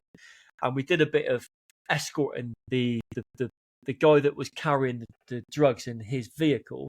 We were escorting out like a satellite all the way up through the Spanish peages, through the French customs, through the tolls. I was doing like an advance party, making sure the tolls are clear of police. Right, there's no police here yet. Come on through. They go through, I'd overtake, go back and do an advance party again. So we sort of leapfrogged or pepper potted our way up there, if you like. And that was it. We did that, and then it went a bit tits up in the end because I think he ended up owing a lot of money to the Colombians and he disappeared. We'd never seen him again, so he vanished. We don't know how. We don't know whether he did a bunk, whether he was caught by them, or they got him. Yeah, we don't know. Truth is, we just don't know. I speculated at the end of the book that he got a certain ending, which is more entertaining, but we don't know what happened to him. So that was that. That was the end of that. So basically, what happened then is I kept clawing back this money for the debt. Eventually, paid it off. Got the debt paid up, and I was happy then. But what I found was I spent a good 18 months just struggling so much, seeing how much my wife had struggled and how much the kids went without. And for the first time, it was in sort of, I guess, around about the spring, the sort of like mid-spring 2007, the money that I was making, which was starting to pay the debt off, I didn't have to pay the debt off anymore. That was money from me. And I thought, there was one time I think, fuck, I've actually got some money for a change. And not just a little bit. It's a few quid. I'm not talking tens of thousands, but it was a good couple of grand suddenly earned and no debt to pay. So I thought, Christ. So I thought, I need to get out of this. I got to get out. And I was frantically trying. So I spent a few more months just trying to earn some money, get a bit of cash in, and make sure get the house sorted out, just make sure the wife was looked after, just get everything I could for her because she'd gone through hell with me without even knowing she's going through hell. So I spent the rest of that year working on that. And then what I did is in 2008, the beginning of 2008, I was getting back into my performance cars. I've always loved my performance motors. And I started getting into sort of looking at motorsport. And I looked at an option of it was a bit of a whim initially. I just quite fancied just doing some fast driving on an airfield. So I created my company, Launch Motorsport, in around about April 2008. And what I did was I'd already by this time I was buying cars left, right, centre. I had enough money to go out and buy and spend 10 grand on a car, spend 15 grand on a car. I had the money around then, and it was easier to buy then because there was slightly less due diligence than there is now. But you couldn't do that now. So I set this business up doing track days on an airfield, where I would go rent a part of an airfield in Cirencester, and I would basically staff it with marshals, my dad being one of them with his little red flags waving around, and I'd put a snack van on there, I'd get a St. John's ambulance on there, and I would sell tickets online on all the different car clubs. Right, come on down to this, it's going to cost you 50 quid for the day, and you've got a whole day on the airfield and we'll manage it for you. I didn't care if I didn't sell any tickets because I was going to go and have a whole day of my own on the airfield. That was my mentality. But I was selling out every time, getting 50 cars down there. So I was bringing in 2.5 grand on that, which covered all the costs of the the St. John's ambulance, the marshals, the snack van, the rent of the airfield. That was covered, and I was still having some money left over. I thought, okay, there's actually money to be made. I don't have to put money into it. So I started doing these track days every month on this airfield, as well as suddenly, I think it was in May of 2009, I did my first ever track day on Castle Coombe Race Circuit. I've been doing loads of airfield days, so I really got to grips with the cars, but I did my first track days, and I was bitten by this bug so much. So it was something, it's the first time I've done something which I felt I belonged to since taking that like fucking pill back in 95. So 12, 13, 14 years later, I found something, and I found motorsport. I found this lifestyle, this way of life, this structure, the discipline, the adrenaline, everything I ever wanted. So I started to develop that, and I took the track days from competing. I was amateur level competing in time attack. And then 2010 came and I turned pro. So 2010 started off my best year and my worst year. So basically started off, the company was doing well. I was racing at a professional level in saloon racing, time attack. I sponsored a 3-car team in the British Drift Championship. The company name was everywhere, everywhere. It had to be to make it successful. During a recession, which may have looked odd to some people, so how come this guy's got so much money? He's doing really well, and everyone else is flat on their ass. And I'm like being really flamboyant and doing really well. So everything was going well. I set the garage up, started building that in June 2010. Motorsport preparation. The aim was to get people in to develop their cars. All the people doing my track days. The name was really out there. It was really starting to make an impact in the motorsport scene and the track day scene and the events. And so I got the garage set up, and that opened on the 1st of October 2010. Did a big grand opening day. And then the plan was to hand over the drugs business to someone that had been managing it for me. I said, look, I'm out. I'm done. I need a little retainer just to keep this afloat for as long as need be until I don't need it anymore. So look, you chuck me. Okay, it is layer cake, isn't it? Oh, 100%, mate. I mean, I'm not even. There's so much I can relate to in that film. It's like I was there, and I said, look, just chuck me $4,000. That's enough to cover the garage bills, the wages, and then any money made in the garage is a little bit on top. So that was the deal. So that was set. That was in place. And then on the 28th of October, there was an arrest because I was still just handing over. You know, it was kind of like the transition was going, right, get the garage going, keep myself in it for a few months, hand over, and then we're good to go. So I was going to sort of be doing that for maybe another month or so. So October was like my last month. Sent this guy out. He got nicked. I thought, what the fuck's going on? I had quite a big firm by then. So this is odd. So my guys don't get nicked. We're careful. We're good at what we do. You know, we've been doing this for a long time, and we've kind of honed these skills to operate in a certain way. So we don't just get nicked for silly things. So I thought, right, shut the drug scene down immediately. So I did. I said, right, that's it, shutting it down. Could have done with the money, but didn't maybe need it. So found after a few weeks' time that it hit the news and everything else. We don't know why he got nicked. He was remanded in prison. He was just over a kilo of cocaine. But I was beginning to struggle financially because not only did I have to pay for the bills for the garage, I had to pay back the money for the development of the garage as well, which was about 70, 80 grand.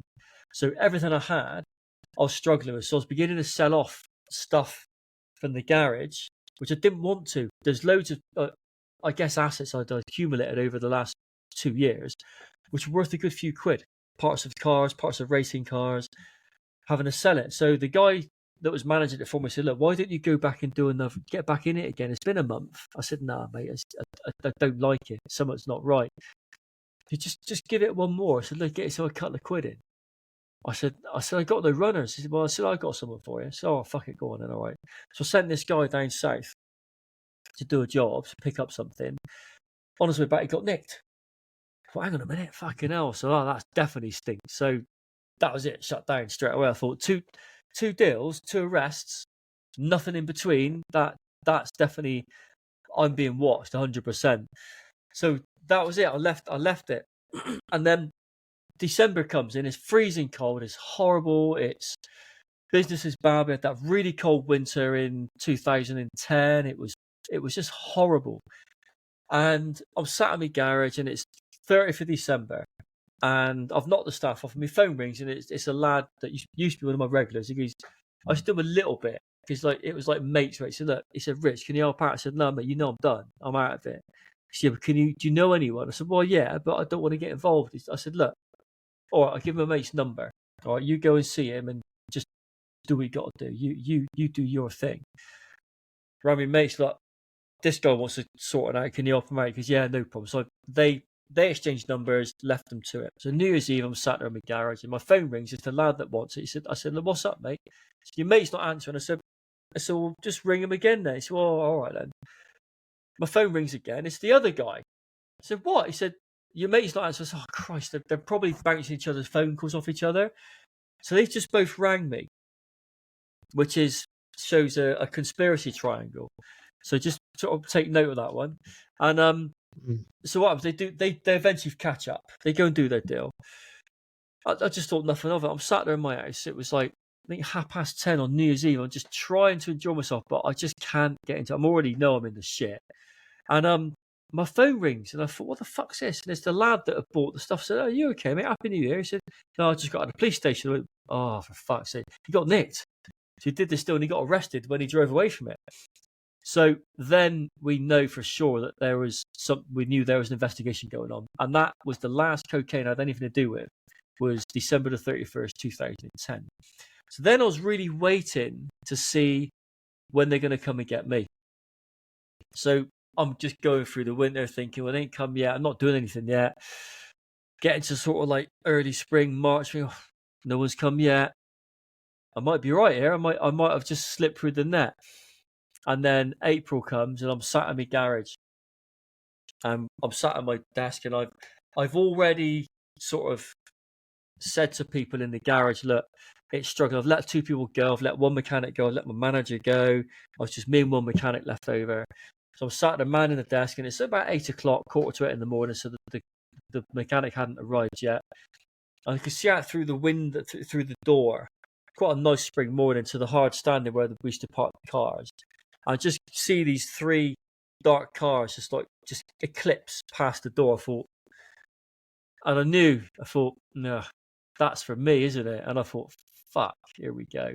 I just got up and I walked out, and I saw these 3, I think it probably focuses on fact, loads of large gentlemen and a couple of women debussed from these vehicles, probably about 9 or 10 of them, I think. And I thought, oh, I'm definitely fucked here.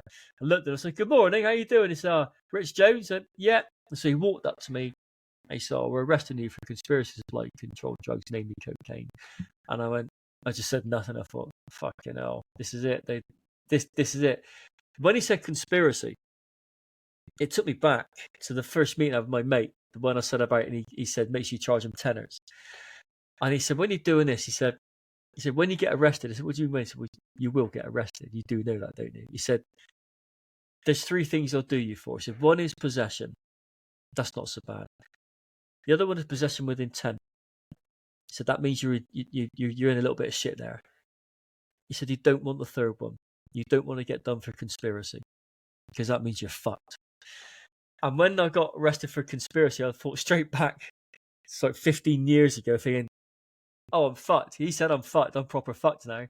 So they took me into the garage, sat me down. I'm in shock. I'm not like screaming or crying, but I'm in shock because I'm shocked.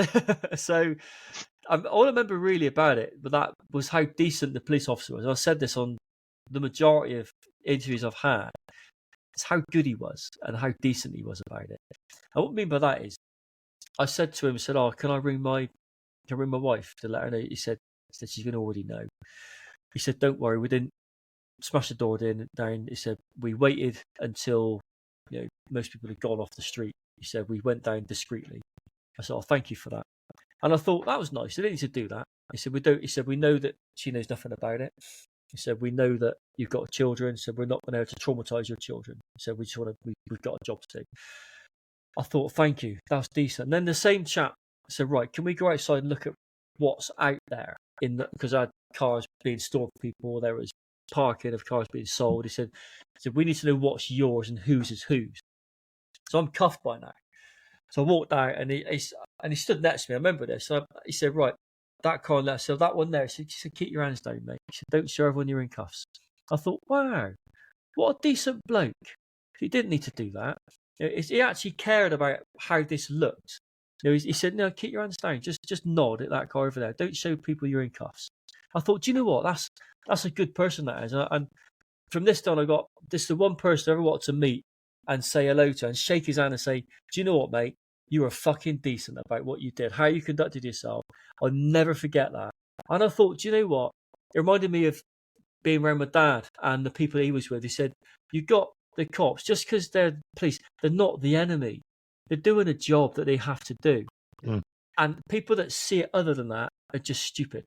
So I found that he made that whole experience. He left a little nugget of of hope in me, thinking, all right, I'm fucked, but at least I'm being fucked by someone nice.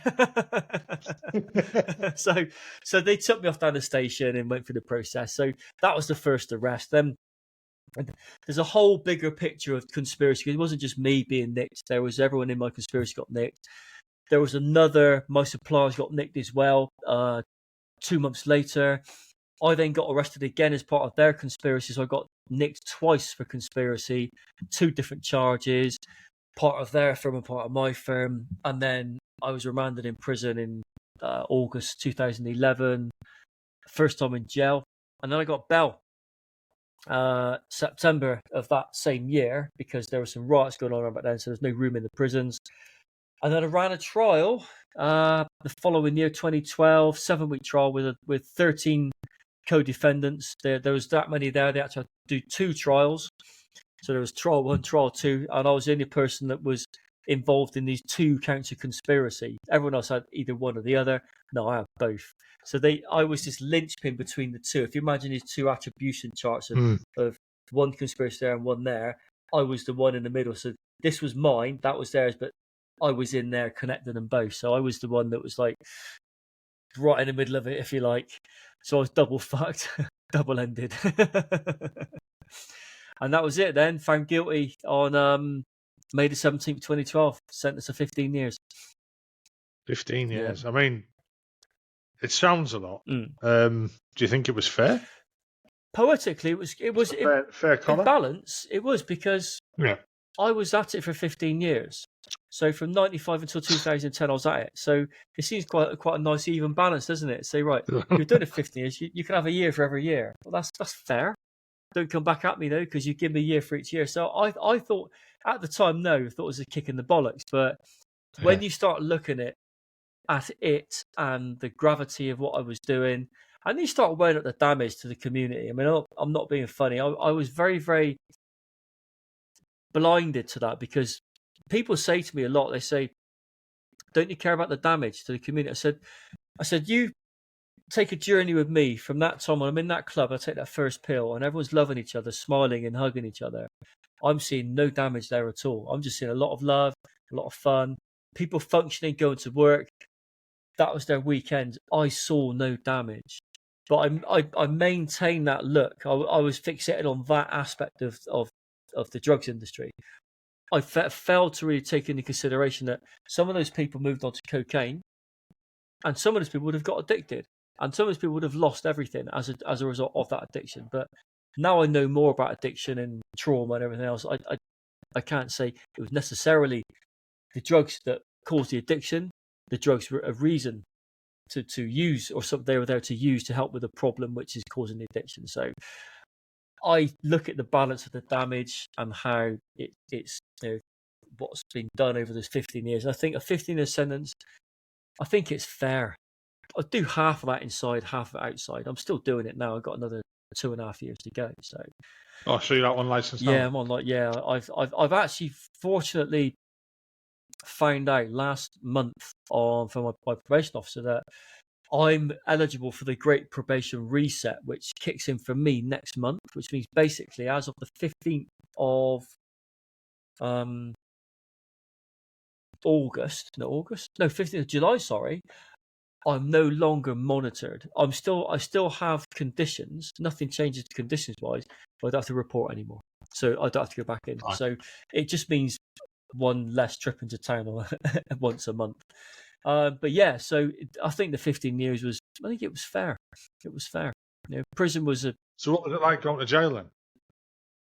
It was all right. I think once there's a level of acceptance. I think once you accept that you're going to go to prison, you can't change it.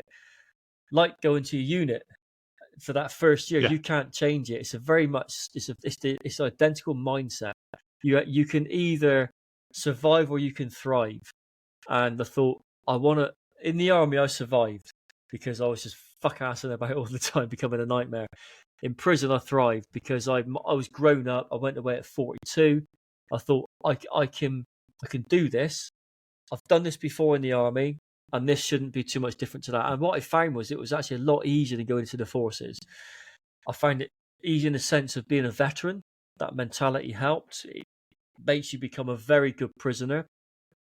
And I used that 7 years or 7.5 years to completely reboot myself, to completely change everything. I was drinking excessively before I went away. I was carrying a lot of weight, which was causing me problems. And I thought, I'm going away, and I thought, I'm never going to get a chance like this again. It's like basic again. So I just hit the gym, started exercising, started using my mind again properly.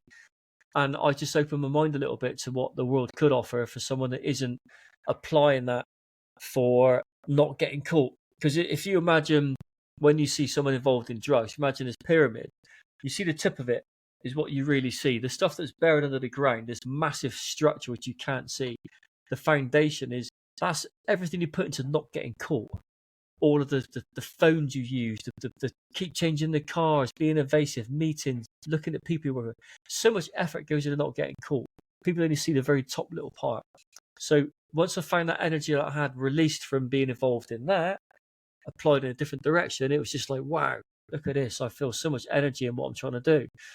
And that was it. It was just life changing. For me, prison was, it was about rebooting, supporting veterans. That was a massive thing for me. Was I was a veterans rep for 5 years in one prison, and I just did everything was veterans, lived, breathed it. So I learned so much about the difficulty of transition coming out of the forces.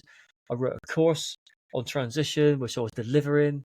A huge amount of work, a huge amount of effort put into while I was inside, and I continue now. I mean, my journey now is more therapy based through trauma, but I'm still very passionate about supporting any veterans that struggle with their transition. I fucked up on every way you possibly could imagine coming out, so there's not much I can give some sort of advice on, or some sort of at least a bit of perspective is needed. I know so one of the things that's become very apparent through all the podcasts I've done up to now is the transition from being in the forces to becoming a civvy. Yeah. It's traumatic in a way. I mean, don't get me wrong. The majority of people can handle it and stuff like that, but I'd say that a good majority of people who are getting out the forces aren't ready. No. Aren't ready to leave the forces at all, and that's. I mean, I've spoken to people. We've tried to come up with solutions. Should they do this a bit earlier? Should they transition? Especially if you've done like a full term. I mean, I did it 27 years. I'm still a fucking soldier. Yeah. You know what I mean?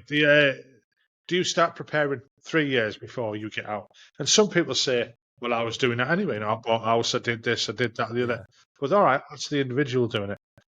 A fucking big lump of guys getting out of the military don't know what they're doing. Don't know what they're walking into.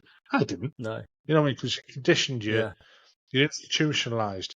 There should be the transition from the resettlement and everything that should be stretched out a lot further. Yeah. You should be, as you're doing your courses your first aid course every year and doing your test and your weapon handling test and stuff like that. When you've got up to like, I don't know, maybe it's 4 year, 5 year left, especially on like full term, you should be like, all right, go and do that. Go and do a housing brief. Do this, do that, the other. But there isn't time. And now the army's so small, they wouldn't be able to do it anyway. No. But something's got to happen like that. Or we're going to end up with more and more people leaving the forces who are just going to fall down. They're going to fall down. I don't think that you can. There's certain aspects that you can never change. I mean, I know that when we all go in young, don't we? 16, 17, 18 years old. And if you do at least 6 or 7 years, your prefrontal cortex development is hardwired everything you learn. So everything you do, live or breathe in the forces, is hardwired. It's part of your development, and you can't undo that. So when you come out, all this stuff that you've learned in the forces about it's part of you. You can never not be that soldier. The best that we can do is to understand Civvy Street as a veteran. And I think more people need to be involved in clubs, involved in breakfast clubs, involved in... There's a great organisation that I know down in Kent called Operation Jackdaw, and they do campings free of charge for veterans. And they go down to have a night. It's a dry night. It's underneath the stars, campfire, a bit of food, talking. Just a load of veterans talking. And things like that is what I think we miss. And sometimes I think we shy away from it. We come out and we think, I just want to get on with life now, and you don't bother with it because you don't think you need it. But we do need that. We need to know that with that part of our brain that is craving for it, you don't know it's craving. You just feel weird or isolated. But you realise that it might be something simple like just going for a fucking walk with a backpack on. You know, just something simple, or just go and set up an OP somewhere in a wood. Just do something daft which reminds you of the forces, because that's what your brain needs to do. It needs to do something it understands. Otherwise, it gets confused. And I think that's why so many things out there, like certainly a lot of the adventure training side of things with other veterans, you miss that banter, don't you? You miss the piss taking and everything else. And there's plenty of charities out there. If anyone's struggling, just go on the Veterans Gateway and Google stuff on there. Just Google activities for veterans, and it's rarely if you've got to pay for it. Rarely do you have to pay any money. Yeah, I mean, as we discussed beforehand, I mean, I've started like going through a little bit of a journey myself. I mean, by the time this comes out, because it won't be for a good few months, I'll be a lot settled, more settled. Yeah. But you're right about that.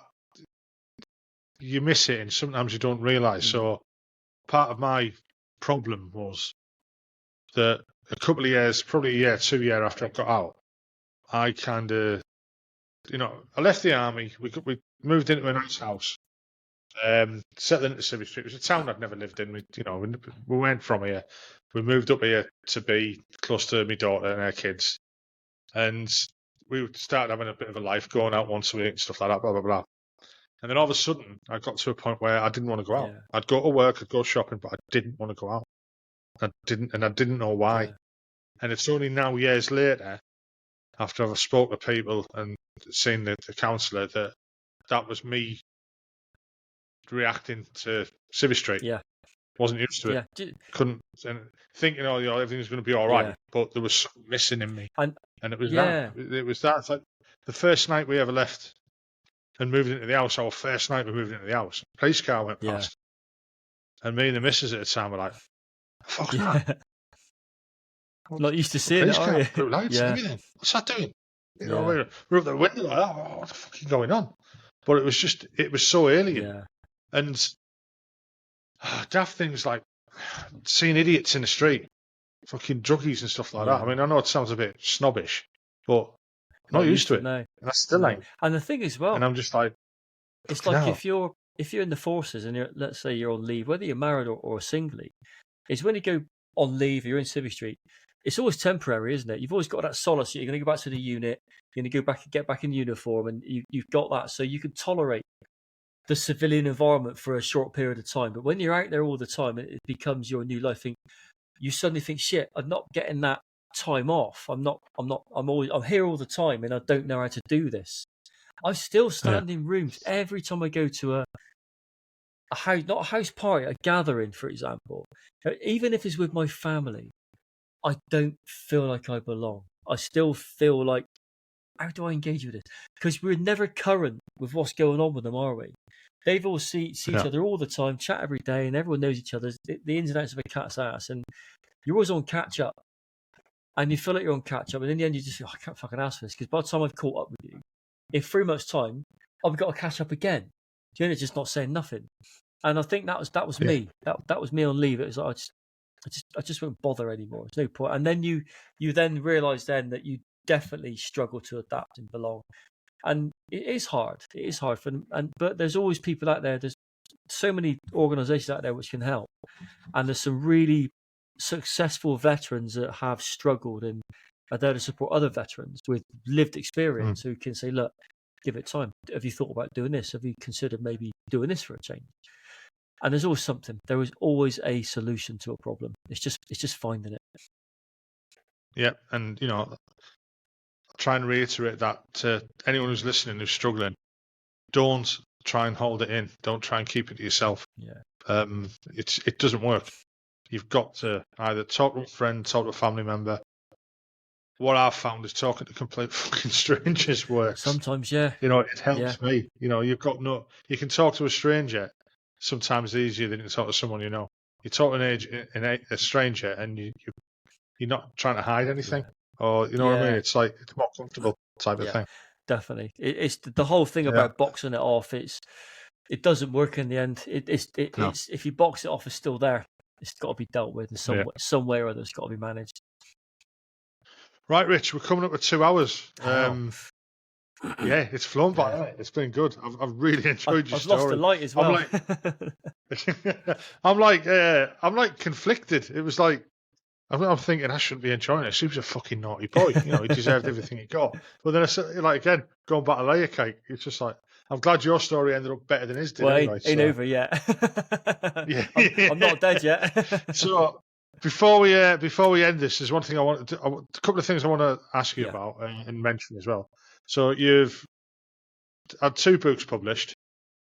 I'm going to link them in the show notes when this comes out. You know, I'll take it on Amazon. Yeah, so the option is you go direct to Amazon to get them, or the quickest link would be to go to my website, and the links are on there. So rather than trying to go on Amazon and typing in various searches, go to my website, which is iamrichjones.co.uk. Books, follow the links. I'm doing signed copies. Yeah. There's information there if you want signed copies. So yeah, we'll get that up there. The other thing is TikTok. Yes. So how the fuck did that come about? So do you know what? I started off a bit of a whim initially. When did I get? I tried a couple of attempts in really early 2020, COVID time. Excuse me. And I just went on it. I thought, what is this all about? And I just looking at it, and I didn't even do any posts. I was just scrolling through. I thought, okay, I understand. Yeah. It looks interesting. And then I thought to myself, the book's coming out due out in November 2020. The first book was due out. But I need to find a way to get a social media presence. And I thought, I don't really get with Facebook. And I've heard that this TikTok is massive, especially when people are locked down. I didn't know this at the time. So I went on and I started off, I didn't mention anything about the criminal background. Kept that completely quiet. Did a few veteran things, and it was called Squaddy versus Civvy. And it was showing a comparison of how a civilian would do something compared to a squaddy. One of them was drinking a pint of piss. You know, a squaddy, oh yeah, that's nice, and drink that. A civvy would just puke up. I think that's disgusting. You know? So I did a few of those, and I did one, and I think it might have been the eating one where I showed a squad eating really fast. And I just sped it up, and I've just forgot about it for a day, and I come out and had 80,000 views. I thought, what the hell has just happened? And I've suddenly got like 300 followers. I thought, whoa, okay, I see now. I get this. That happened. I didn't even put any effort in for that. That was like a few minutes. So I started doing posting about being a veteran and coming out, and it wasn't getting much movement. And then I did one, and it was about spice, because I thought, okay, let's talk a little bit more about this, because no one knows about that other side of me yet. They just know a little bit about the veteran side. And all of a sudden, people realised that I'd been to prison.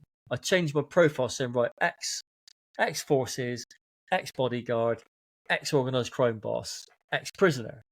So I thought, an ex-husband, put all those down there. And all of a sudden, there was a massive interest in the criminal element to it. And I thought, that's where the market is for me. And that's exactly where the book's going to sell. So I just hit TikTok with a vengeance during 2020, 2021, and it went nuts. I mean, but people were off work. They were furloughed. Yeah. They were bored. It was a very different animal then. And it just went up. You know, I think on that account before I lost it, like 65,000 followers, I think. But that's my shelf life with my accounts. I'm on my 4th one now. Whenever I get to 75 was the last one, I generally lose it through violations. It doesn't last long. But it was a great platform to throw yourself out there. And I've met some really interesting people and some really interesting contacts as well for work, for business. I would say 100% of my stuff, anything work related, has come through TikTok, whether it be book sales or opportunities. It's all come through TikTok because of that social media presence. It's huge, and it throws it all out there. It throws it everywhere. Some of my greatest hits on there have been some of the worst ones. I got my most viral post I ever did, 2.4 million views, because I said that prison sex wasn't gay, just in banter, and then Of course, that polarizes opinions. People start to say, oh, it is gay. No, it's not. Every comment pushed it further. And there were thousands of comments, thousands of shares. 2.4 million people think I'll take it out of the ass. So I was going to say 2.4 million people. Can they be wrong? Statistically speaking, someone's got to be right. So yeah. So I know what you mean about like the odd thing going mad. Yeah. I mean, I'd been playing with it, and I mean, I'm just looking at it at the moment, really. And I was mucking about with it when I first started doing a podcast. I mean, the guy at work, he was showing me, look, I've had 100 views on that one and stuff like that. He says, well, what's that one there? That's had like 500. I was like, what the fuck's that? Yeah. And basically, I fell asleep in bed in front of me. And it was like a 20-second clip of me just like... And that got 500 views. People were like liking That's it. And mad, I'm isn't it? like, It's mad. Delete that. But I put one out last week, last week, with Tim Davies, and he was on about like poverty in the UK, how we don't actually see, a majority of us don't see the poverty that's there, and because we run about people joining the military and how hard it is for them at the moment, with everything's online and mobile phones, and some families can't afford mobile phones, and they don't have them. And he was saying like there's a level of of poverty that the general public don't see. And it's people like that who can't afford a phone and stuff like that. And I put that out, and then about 2:00 in the afternoon, I leave work at 5:30, and it had like 3,000 views. And I was like, hell, that's a bit mad. That's mad, that. By the time I'd got home 20 minutes later, it had 6,000. I was like, what the fuck's got here? Got up the next morning, it done 14,000 views. It's mad, isn't it? So I was like, it's just hitting it, right? Or something, or whatever, someone picks up on it, or whatever. All the others I've ever done are like 300. I'm quite happy with 300 Do you know, when I had that, the 2.4 million one, I was watching it, because you can refresh your screen and it shows you how many more views have gone on there. And once it gets to 1 million, it only registers every 100,000 views. So let's say it was on 2 million, and I swipe down and refresh it. It says 2,100,000. Swipe 2,200,000. It was literally seeing 100,000 people every 5 or 10 seconds. That's like that. Wow. That's once the algorithm picks it up, and the way that the secret trick on that is, it's not so much when you post or anything like that. It's having something which polarizes people's opinions, where people are going to argue the toss on your behalf. It's like throwing a fucking depth charge in something, walk away and let them get on with it, and come back and think, Christ, look at that, it's just got on with it. And having a screenshot of something which will get someone's interest, usually something current. I did. Someone asked me about that Jay Slater that went missing over in Tenerife, and I just mentioned it, and I don't even use any hashtags anymore. And that went like 130,000 views within a couple of days. And I thought, I don't even know the bloke. I just said he's probably buried somewhere in Tenerife or something like that, and that was it. It's just like and people arguing. So that's what we want, is people's opinions polarized on your post. That's what makes it work. Every comment pushes it a little bit further. I'll just call everyone twats. Perfect. Right, I'm going to end the recording there. Rich, again, thanks for coming on and sharing your story. Welcome. It's been, honestly, it's been brilliant. And I say that everyone's been brilliant, because they all are brilliant. Yeah. Even like the lowest gunner that we've had on, he's like, I was only in a couple of years. Yeah.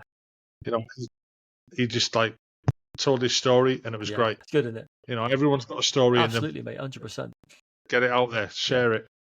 Right, I'll stop the recording now.